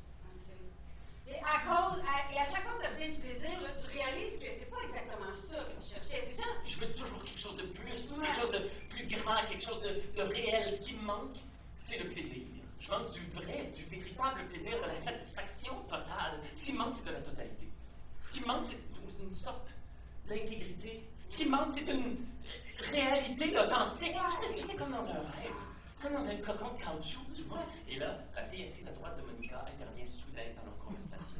Je sais exactement de quoi vous parlez, dit la fille presque en criant. C'est comme si on était tous dans un sac en plastique, comme si on était tous emballés dans du cellophane. Pardon d'intervenir dans votre conversation, dit la fille. Je m'appelle Jana, je viens de Russie, je m'en vais à Moscou, mais je fais une escale à Berlin parce que c'est moins cher comme ça. Sans faire exprès, j'ai entendu ce que vous disiez, et c'est précisément ça à quoi je pense tout le temps! Continue la fille. Apparemment, je vis, je bois, je mange, je baise, mais quelque part au fond de moi, je vois clairement que tout ça, c'est tout ça!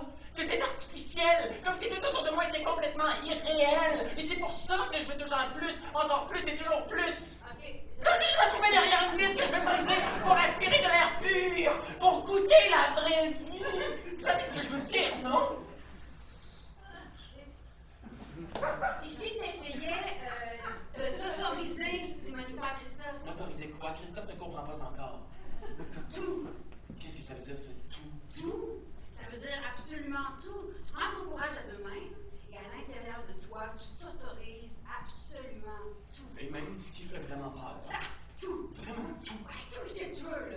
Véritablement, mais pas à l'extérieur, seulement à l'intérieur de toi. Vraiment tout. Oui, tout ce que tu veux, tout ce que tu réprimes en toi, là. Autoriser que l'acte conçu se réalise. Laisse tout aller, le tout, absolument tout. Mais il faut se contrôler quand même! Ne peut s'empêcher de dire Jana de Lucie assise à droite de Monica. On ne peut pas se permettre absolument tout parce que Dieu ne nous permet pas. Qui nous a dit ça? Dieu! Quand? Tu nous as dit ça quand? Quelqu'un qui nous a donné ses commandements, tu ne tueras pas, tu ne voleras pas, etc. Dieu dit jamais à quelqu'un ce qu'il doit faire. Dieu, c'est l'impulsion. Je sens mon lien avec l'impulsion, je m'autorise tout, j'ai le droit sur tout, mais je fais seulement ce qu'il faut. Mais je ne sens pas l'impulsion. Il y a un serpent noir en moi qui bloque l'accès à quelque chose, à ce qu'il y a de plus précieux en moi. Mais laisse-la aller. Est-ce que c'est moi qui le retiens? Qui d'autre? Est-ce que je le retiens?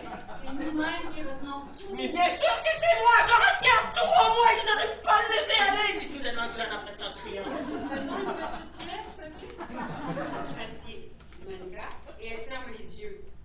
Mais Jana de Russie, qui est assise à la droite de Monica, n'arrive pas à se calmer. Elle n'arrive pas à s'endormir. Elle est torturée par la pensée qu'elle est coupable, que tout ça, c'est sa faute.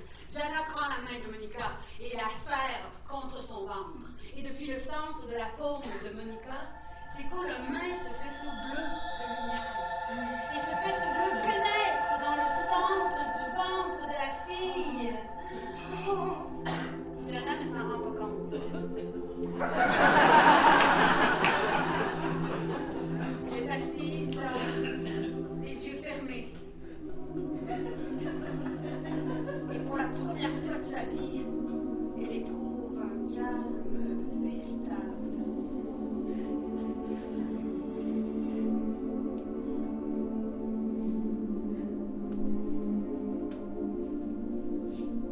Salut à toi, mon serpent noir. Laisse-moi te regarder un peu. Là, Christophe dort et il rêve de son serpent noir. Pour la première fois de sa vie, il se rencontre face à face. Je suis tellement reconnaissante que tu m'aies rendue vivante, s'adresse Monica au point bleu à l'intérieur d'elle. Et la douce lumière bleue remplit Monica de l'intérieur. Et elle s'endort dans les étreintes bienveillantes de l'univers. Là, sa dernière ligne de coke. Mais il réalise qu'un gramme, ça ne sera pas suffisant. Il paie la prostituée et elle part. Ça serait bien d'aller faire un tour, moi aussi, d'essayer de Charlie, et il se met à chercher son pantalon. Là, Amy est couchée sur son lit d'hôpital. Comment est-ce que vous vous sentez? Demande le jeune médecin. Amy regarde le docteur, mais elle a du mal à se concentrer sur une seule chose. Je pense que je vais beaucoup mieux, dit Amy. Aujourd'hui, après le déjeuner, notre psychologue aimerait vous parler. Est-ce que ça vous convient? D'accord, répond Amy. Elle ferme les yeux, et juste derrière ses paupières, il y a un dauphin. Là, c'est la nuit. Charlie marche le long d'une rue déserte dans une partie de Berlin qu'il ne connaît pas bien. Il ne comprend pas vraiment comment il est arrivé ici. Dans sa tête sonnent deux cloches désagréables. La cloche de la cocaïne et celle de l'alcool. Charlie erre le long de cette rue sombre. Un chien apparaît dans un coin et fonce vers Charlie. Il manque juste le serpent sanglant. Je serais dans mon rêve, pense Charlie. Et à ce moment, au coin de la rue, surgissent les méchants. C'est un rêve. Dit Charlie à voix haute comme pour se réveiller, mais l'instant d'après, il commence à se faire sauvagement tabasser. 1, 9, 5, 6, 9, 7, 3, 2, 3, 2, 8! Répète le dauphin à Amy. Il plonge ensuite dans les profondeurs de sa conscience. Là, le nez de Charlie se disloque sur le côté et se transforme en une purée rouge, éclaboussée sur son visage. Et là, juste après un coup très violent sur son oreille droite, Charlie entend comme un claquement. Comme si quelqu'un ouvrait une bouteille de champagne. Charlie est au sol, en boule. Et les gars se mettent autour de lui. Et avec leurs lourdes bottes, expulsent toute vie hors de Charlie. La conscience de Charlie s'évade au dehors de lui, avec son sang rouge par sa bouche, son nez, ses oreilles, sa tête. Ce que veulent exactement ces gars, c'est pas très clair. Ils représentent le plus probablement une partie du plan global de l'univers. Ces gars sont la partie de l'univers qui expulse avec ses pieds ce qui reste du cerveau de Charlie hors de sa tête. Telle est la volonté de l'univers. Un coup de pied dans les côtes, les deux côtes se brisent, comme des biscuits soda. Et une hémorragie remplit les poumons de Charlie. Telle est la volonté de l'univers. Les gars sont crampés. Il laisse Charlie en boule, dans une flaque de son propre sang. Telle est la volonté de l'univers. Maintenant, tu dois te concentrer, Charlie. Ouais. Concentre-toi maintenant. Tu me vois? Non. Je suis ici. Je vois un gouffre entré dans le à l'intérieur de moi. Et maintenant, je le prends dans mes bras. C'est qui parle? Tu vois? Et je vois un gouffre en train de manger. Et maintenant, je le prends dans mes bras parce que c'est la seule façon de traverser cet enfer. T'es prêt? Je l'ai vraiment pas le choix. Relâche-toi et laisse-moi te prendre dans mes bras. Je sais pas, j'en sais rien. Je t'avais parlé avec les collègues. Je sais que mon cerveau se répare dans ma tête. Maintenant, je vais le prendre dans mes bras. Voilà. Charlie.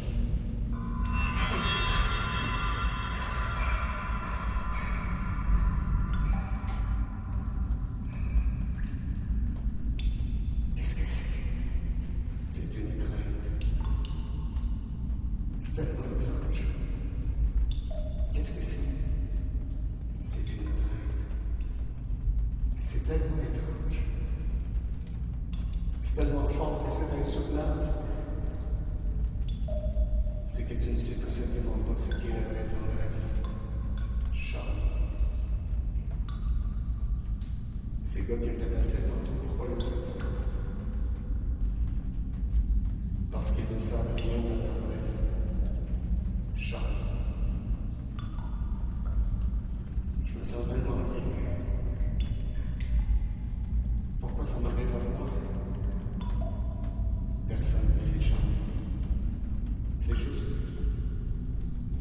dessin de l'univers. Et voilà tout. Là, il est 6 h du matin. Monica et Christophe viennent d'atterrir à Berlin. Christophe lit un texto. Mon ami m'a écrit qu'il a laissé la clé chez le voisin et qu'il revient la semaine prochaine. On peut rester chez lui dans un bel appartement, dans un chouette quartier. On va prendre l'autobus puis on va être rendu dans 1 heure. Ah, je me sens pas très bien. On peut prendre un taxi, c'est moi qui paye. Oh, ça va coûter comme 50 €. J'ai de l'argent. Elle a accepté de rester avec moi dans le même appartement, pense Christophe. On va probablement coucher ensemble. Je me demande quand. Peut-être aujourd'hui. C'est une fille très sympathique. Les choses s'arrangent finalement. Apparemment, New York, c'est pas ma ville, mais Berlin, je me sens chez moi à Berlin. Là, il est 6 h du matin. Une femme trouve Charlie dans une flaque de sang et elle appelle l'ambulance. L'autre amène Charlie à l'hôpital, il est inconscient. Mais pourquoi, mon Dieu, est-ce que j'ai dû traverser cet enfer? Personne ne sait, Charlie. Tiré au feu. Ainsi est le dessin de l'univers. Là, il fait nuit à New York et Amy dort. Elle rêve d'une fille qu'elle ne connaît pas. Je m'appelle Jana, dit la fille, et je suis de Russie. Pour l'instant, je suis dans un avion qui va de Berlin jusqu'à Moscou.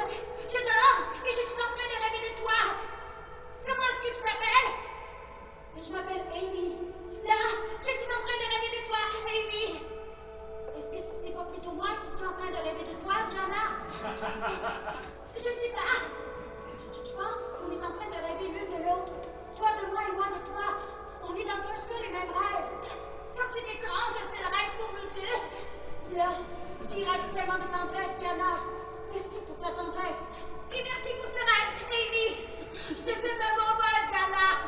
Et Amy se réveille parce que l'infirmière lui fait une piqûre dans la fesse. Voilà, j'ai fini, dit l'infirmière. Dors, ma chérie. Et l'infirmière s'en va. Là, Christophe et Monica sont assis dans la cuisine de l'appartement de l'ami de Christophe. Ils déjeunent. Là, Monica se lève et va prendre une douche. Là, Christophe va faire le lit. Il y a un seul lit dans l'appartement. Christophe trouve des draps propres et 2 oreillers, mais il n'y a qu'une seule couette. Là, Monica sort de la douche, enroulée dans une serviette. Dans son sac, elle prend un t-shirt blanc et une petite culotte et les enfile sur son corps nu et attirant. Ah, je suis tellement fatiguée. Et elle se pose de son côté et elle s'endort. L'organisme de Christophe réagit au corps attirant de Monica avec une brève impulsion. Ok, pense Christophe. Voyons ce qui se passe ensuite. Et Christophe va dans la douche. Là, il est 4 h du matin. Amy est couchée sur son lit d'hôpital, elle vient de se réveiller. Dans son esprit ressurgit le numéro 1956-9732-328. Amy est étonnée de se souvenir si bien de ce numéro. Appelle lorsque tu sentiras que quelqu'un a besoin de ton aide, se rappelle-t-elle. Et Amy sent qu'elle devrait appeler le numéro. Amy compose le numéro sur son téléphone, appuie sur appeler. Et soudain, le nom de Charlie apparaît sur l'écran. C'est le numéro de Charlie. Je ne le connaissais pas par cœur. Tous ces chiffres dans mon esprit, c'était le numéro de Charlie. Amy attend que la connexion se fasse. Bonjour, c'est Charlie Hayden. Laissez-moi un message, j'essaierai de vous recontacter. Dit la voix de Charlie sur le répondeur. Amy sent presque physiquement que Charlie a un problème. Là, le corps de Charlie est sur la table d'opération. Son visage est recouvert d'un masque à oxygène. Son cœur est connecté à un système de support vital artificiel. Une série de médecins penchés sur le corps de Charlie, en train d'essayer de comprendre comment faire repartir la vie dans ce corps désarticulé. Ils cherchent à comprendre s'il est possible de rendre son nez à ce visage. Ils examinent le trou dans la tête. Ils observent ce trou noir cosmique, entouré de croûtes de sang séchées là dans ce trou noir. Ils peuvent voir la substance connue sous le nom de cerveau de Charlie. Les médecins palpent les côtes brisées et soupirent. On dirait que ce gars est vraiment très très mal en point. Voilà leur diagnostic préliminaire. Là, Amy marche dans un couloir étroit de l'hôpital. Elle veut s'enfuir de l'hôpital. Elle sent qu'elle doit trouver Charlie. Là, Amy descend les escaliers. Elle va prendre l'ascenseur de crainte de tomber sur un membre du personnel. Amy descend à pied les 6 étages. Là, Amy est dans le couloir du rez-de-chaussée. Là, elle cherche une porte qui donne sur la rue. Là, Amy a la tête qui tourne. Elle perd l'équilibre et tombe. Là, Amy voit un motif coloré. Des centaines de lignes multicolores sont tissées les unes aux autres pour former une image incroyablement complexe. L'image change constamment. Elle vit sa propre vie inexplicable. Lorsque quelque chose apparaît, quelque chose d'autre disparaît. Ces couleurs se mêlent constamment et animent le motif d'un incessant mouvement. Un indéfinissable motif se métamorphose en un autre plus incroyable encore. Et voilà qu'ici, au milieu de ce motif, Amy se relie soudainement à Charlie. Impossible de décrire ce processus. Il n'y a pas de mots pour décrire ça. C'est comme si des millions de cellules vivantes nommées « Je t'aime, Charlie » fonçaient vers des millions de cellules vivantes nommées « Je suis désolée, Amy, mais j'aime ma Monica ». Et ces millions de cellules foncent les unes vers les autres, entrent en collision à vitesse gigantesque et se rejoignent dans d'insoutenables langues étreintes.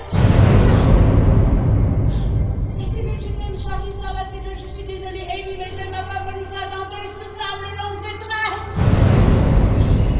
Des millions de cellules se sont trouvées dans le cosmos infini. Des millions de cellules étreintes, des millions d'autres cellules. Telles sont les véritables étreintes. Et c'est ainsi que Amy rencontre Charlie et que Charlie rencontre Amy. Et pour ça, ils n'ont pas besoin de téléphone. Ils se sont retrouvés d'une toute autre manière. Des millions de cellules vivantes se sont retrouvées et se rejoignent les unes les autres dans de véritables étreintes cosmiques. L'univers est ainsi fait, Amy. Retentit la voix familière d'une autre galaxie. C'est fou, répond Amy. Et des millions de ces cellules serrent encore plus fort des millions de cellules de Charlie. L'univers est ainsi fait, Charlie, dit le dauphin. C'est fou, s'exclame Charlie. Je te laisse alors avec Amy, dit tendrement le dauphin, disparaissant quelque part au-dedans de Charlie.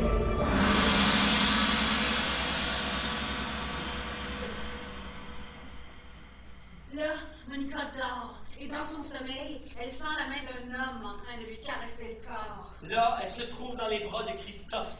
Les stores sont complètement baissés et il fait noir dans la chambre, bien que dehors, il fasse jour. La main de Christophe parcourt le corps de Monica, glisse sous son t-shirt, touchant sa poitrine, descend le long de son ventre, passe au-dessus de l'élastique de sa petite culotte et va plus bas dans la profondeur de ses entrailles. Là, Monica soupire et se tourne vers Christophe.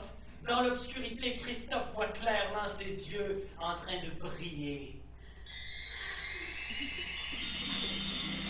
Si tu veux connaître le véritable plaisir, Christophe, oublie tout ce que tu savais à propos du sexe jusqu'ici, dit Monica doucement, avec assurance. Et alors, des millions de cellules vivantes de Monica décollent vers des millions de cellules vivantes de Christophe.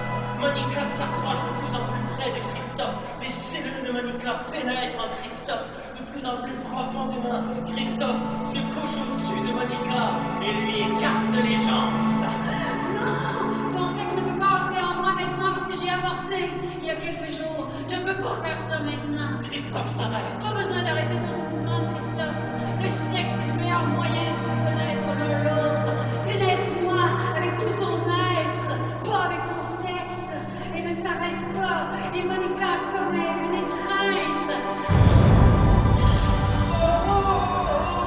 Oh mon Dieu, qu'est-ce que c'est? Étreins-moi comme moi-même, je Et t'étreins. Christophe serre Monica encore plus fort. La force de tes bras, rien à voir avec ça, Christophe.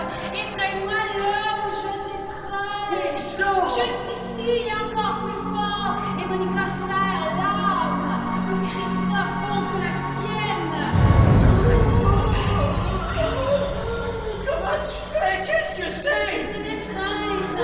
Étreins-moi. Mais je sais pas comment faire. Est-ce que t'as jamais essayé de toujours te focaliser sur le résultat? Tu penses juste à l'orgasme. Mais le véritable plaisir est ici, Christophe.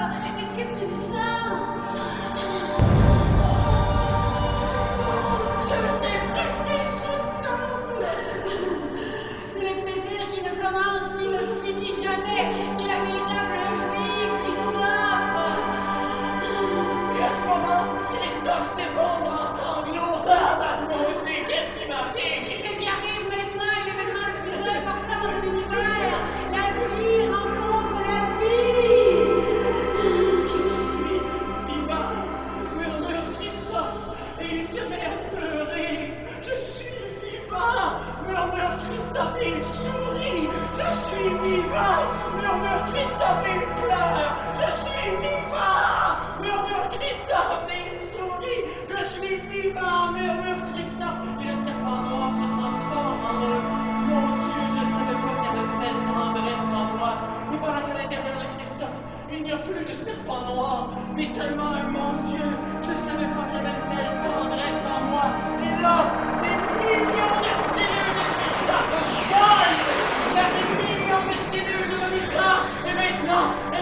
rejoignent les unes les autres dans d'insoutenables longues étreintes, mon Dieu. Je savais pas qu'il y avait 13 ans de sang-froid, Monica, murmure Christophe. Je te rencontre, tu me rencontres, ma tendresse rencontre la tienne, et l'univers s'élargit. C'est fou! Et là, Monica a un orgasme, bien que Christophe ne l'ait même pas pénétré. Ouh, Christophe a un orgasme! Et l'univers s'élargit! Maintenant, tu es très attentive, résonne encore la voix de l'univers à l'intérieur de Monica. Merci pour tout, murmure Monica. Je t'en prie, répond l'univers. Et des flux de lumière azur volent vers le cœur de Monica. Le déchet de lumière azur ruisselle depuis le centre de la poitrine de Monica et se verse dans le cœur de Christophe. C'est fou! C'est fou! Voilà ce qu'est le véritable plaisir de Christophe. Tu vois maintenant, c'est la voix de l'univers à l'intérieur de Christophe. Le plaisir, c'est tout simplement la vie qui ne s'arrête jamais, non? Murmure Christophe directement dans l'oreille de Monica. Oui, murmure Monica. Merci pour tout, murmure Christophe. Je t'en prie, murmure Monica. Et des courants de lumière azur remplissent Christophe jusqu'au fond. C'est flyé, dit Christophe, et l'univers s'élargit.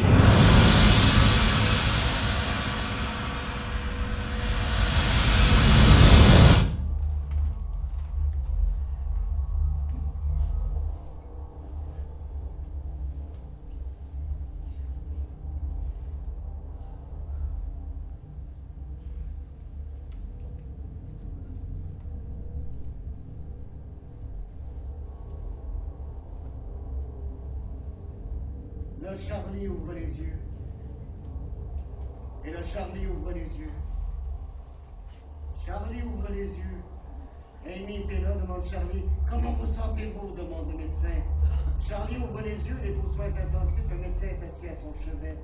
Comment vous sentez-vous, Charlie? Le médecin répète sa question. La main de Charlie touche son visage couvert de pansements. Le sang. Vivant, docteur. Et vous? Moi? Répond le docteur, surpris. Oui. Comment vous sentez-vous? Eh bien, je n'ai pas très bien dormi la nuit dernière, répond le docteur. Puis il lâche franchement. Mon meilleur ami a le cancer. Il souffre horriblement. Je crois qu'il va sans doute mourir très prochainement. Je suis désolé, répond Charlie, quelque part au fond, très profondément à l'intérieur. Il se sent vivant. Et là, Amy ouvre les yeux. Elle est à nouveau dans sa chambre d'hôpital. Une infirmière est assise auprès d'elle. Vous ne devez pas quitter l'hôpital sans la permission du médecin, dit l'infirmière. S'il vous plaît, ne refaites plus ça. D'accord, murmure Amy. Je ne le ferai pas. Et elle sent qu'elle n'a plus aucune force physique. Notre psychologue aimerait passer vous voir après le déjeuner. Est-ce que ça vous convient? Demande poliment l'infirmière. D'accord, murmure Amy. Et à ce moment-là, une fleur rouge s'épanouit à l'intérieur d'elle. Là, Christophe marche dans la rue. Après la nuit qu'il a passée avec Monica, la nuit la plus tendre de sa vie, la nuit la plus tendre dont il puisse se souvenir depuis que sa mère le prenait tout contre elle. Après cette nuit qui avait un parfum d'éternité, Christophe se sent soudain insupportablement lourd. Comme si quelque chose à l'intérieur de lui l'empêchait de vivre, l'empêchait de continuer sa vie. On dirait qu'il y a quelque chose en moi qui m'empêche de continuer ma vie, pense Christophe. Là, il marche sur la Wrangellstrasse en s'approchant du petit supermarché au coin de la rue. Et soudain, son cerveau trébuche sur quelque chose de très familier. Il réalise qu'il entend une voix en train de parler tchèque. Quelques hommes et femmes ivres et sales se trouvent à l'entrée du magasin en train de compter leur argent pour acheter à boire. Ils parlent tchèque. Ça fait un moment que j'ai pas entendu parler ma langue, pense Christophe. Ces Tchèques sont venus à Berlin sans aucun but et pour finir, ils sont tombés au plus profond de la ville. Christophe passe à côté d'eux sans s'arrêter. Où est-ce que je vais? Se demande Christophe. Et cette question commence soudain à grandir. Comme si quelqu'un avait placé une grande loupe au-dessus d'elle. Où est-ce que je vais? Résonne à nouveau la grande, l'énorme question. Stop! Se dit Christophe à lui-même et il s'arrête. Stop! Dit Christophe à voix haute. Et alors, il se met à crier aussi fort qu'il le peut. Christophe, stop! Stop! Stop! Christophe!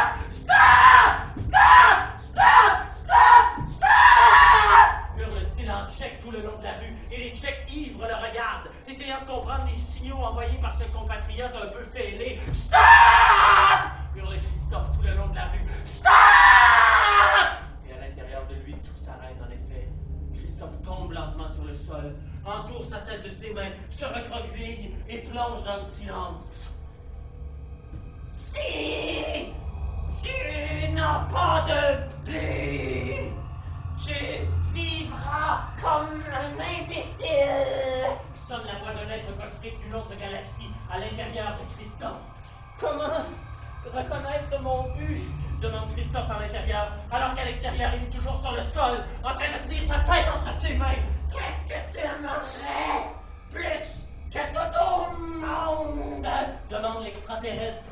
Je voudrais de la paix, répond Christophe. Eh bien, voilà ton but, répond l'extraterrestre. Et à l'intérieur de Christophe apparaît un petit point bleu.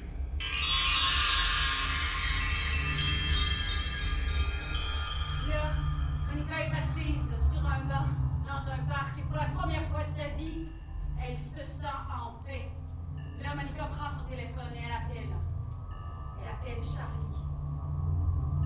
Là, Charlie est couché dans sa chambre d'hôpital. Sa tête est enveloppée dans des bandages, son corps lui fait mal.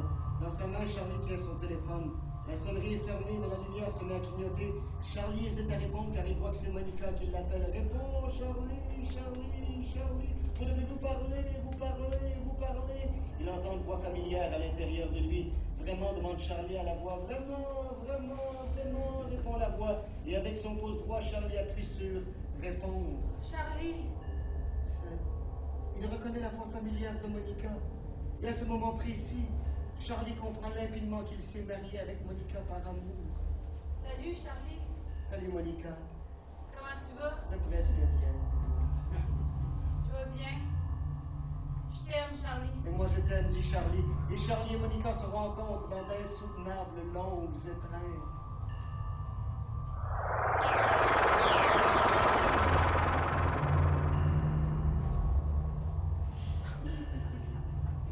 Là, Christophe est complètement sous.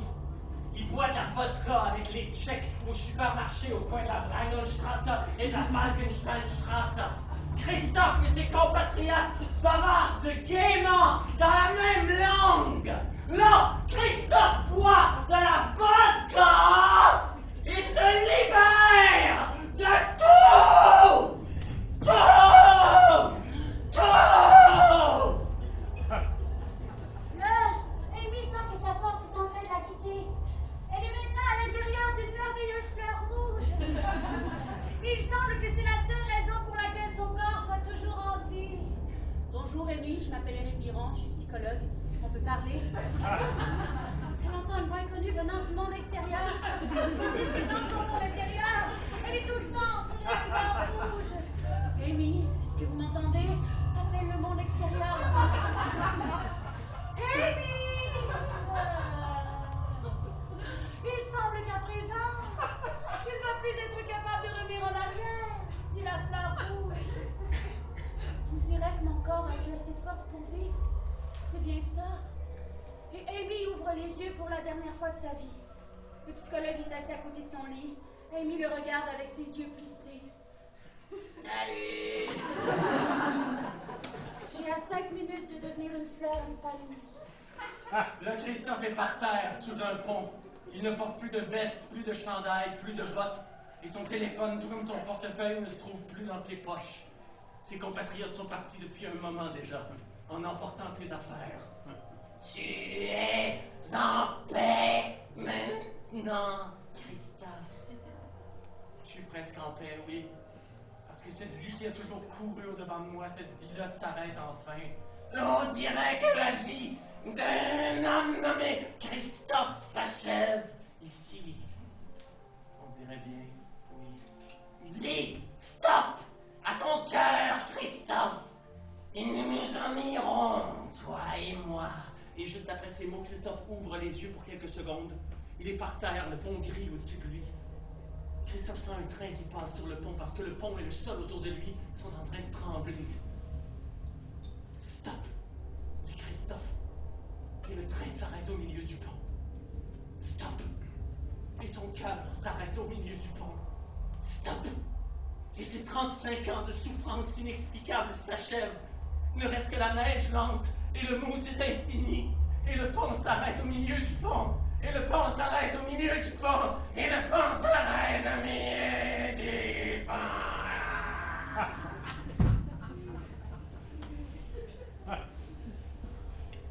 Là, Monica se rend à l'hôpital où se trouve Charlie. Elle prend le métro, elle ferme les yeux et un dauphin apparaît à l'intérieur d'elle. Salut! C'est le dauphin. Amy, dis bonjour! Tu connais Amy? Non, Monica, c'est qui? Une très chouette fille avec qui tu vas bientôt vivre dans une autre galaxie! Je pense que je vais vivre dans une autre galaxie, demande Monica en souriant. Ça fait vraiment drôle de parler avec un dauphin.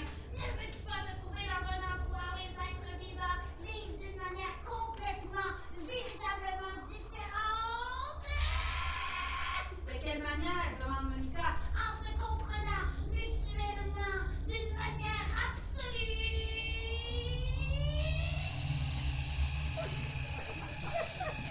Dit le dauphin. Et à la seconde suivante, il se transforme en un motif multicoloré.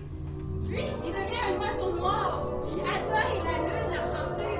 Et 1 minute plus tard, tout à l'intérieur de Monica se couvre de neige blanche qui tombe lentement. Ah! Là, je pense que je comprends, murmure Monica. Là, je pense que je comprends, murmure Amy. Et son cœur s'arrête de battre. Amy! Amy! Qu'est-ce qui ne va pas? Crie le psychologue Éric Biron, complètement paniqué. Salut!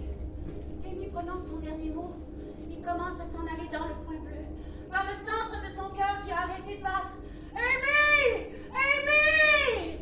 Et quelqu'un de grand, le plus grand de l'univers, relâche ses insoutenables longues étreintes de cette étrange, très étrange vie. Et un trou noir s'ouvre vers cet infini fou et envoûtant. Les étrennes s'ouvrent et Amy s'y soustrait avec tout son être fragile et elle tombe. Oh, là où tombent les flocons blancs de neige lente. Et Amy devient neige. Et elle tombe lentement, les flocons de neige blancs. Wow! Tombe la neige. Wow! Tombe Amy quelque part. Elle tombe quelque part au paradis. Elle tombe dans une autre galaxie où la croix est toujours. On se sent toujours terriblement bien.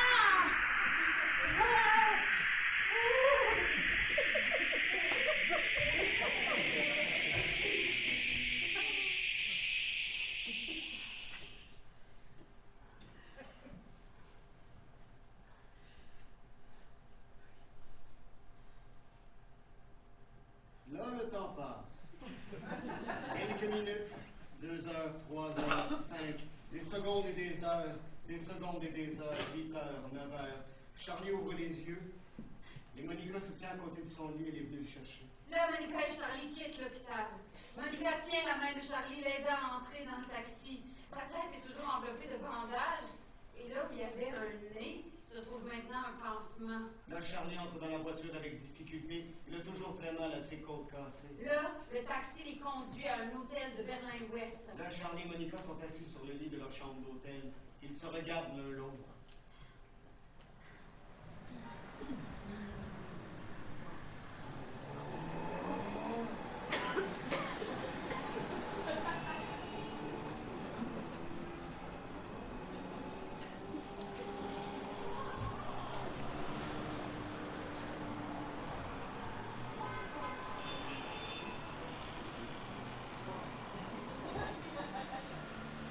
Que je te dise quelque chose de très important, Charlie, es-tu prêt? Monica, je t'aime.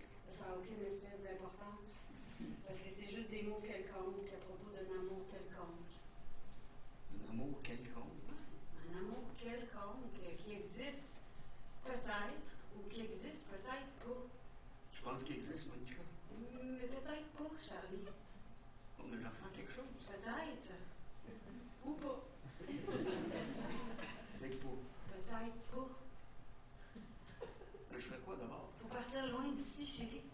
Parce que toi et moi, on se trouve dans un endroit qui n'est pas vraiment approprié pour notre amour. Tu veux dire Berlin? Non, je veux dire cette galaxie, chérie. Je pense que cette galaxie n'est pas l'endroit le plus approprié pour notre amour. On fait quoi d'abord? Il faut partir loin d'ici, chérie, dans un autre système cosmique, quelque part où les êtres vivants sont ouverts à l'amour. Tu penses que les systèmes comme ça existent? Oui. Il entend une voix familière à l'intérieur de lui. Oui. On demande Charlie en s'adressant à l'être d'une autre galaxie à l'intérieur de lui. Oui. Répond l'être d'une autre galaxie. Et soudain, Monica sort de son sac un flacon en plastique tout à fait sympathique. Là, la tête de Charlie est en point d'interrogation. Tu fais tout comme il faut. Résonne encore la voix de l'être d'une autre galaxie dans la tête de Monica. Et Monica verse la totalité du contenu du flacon de plastique sur le lit. Une partie pour toi et l'autre partie pour moi, chérie. Sérieux, Monica? Demande Charlie en étant troublé d'une façon tout à fait inhabituelle. Tu sais, toi puis moi, on est mariés depuis presque 2 ans. Puis, je sais même pas si tu as déjà mangé des huîtres. Et juste après ces mots, Monica envoie le tas de pilules dans sa bouche.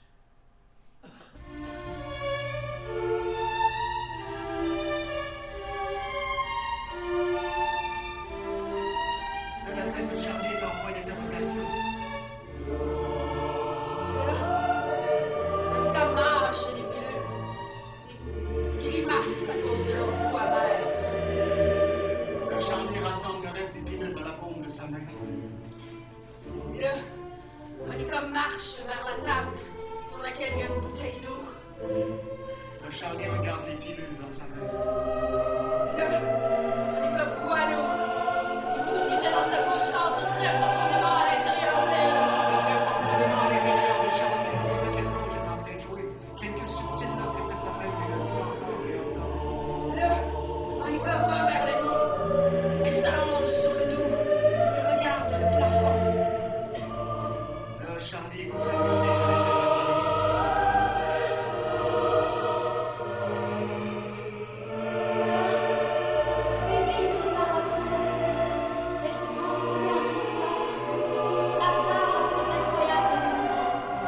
Là, Christophe franchit les limites de sa galaxie et se retrouve dans un système cosmique totalement différent. Rejoins-moi, Charlie. Je pense que je peux, dit Charlie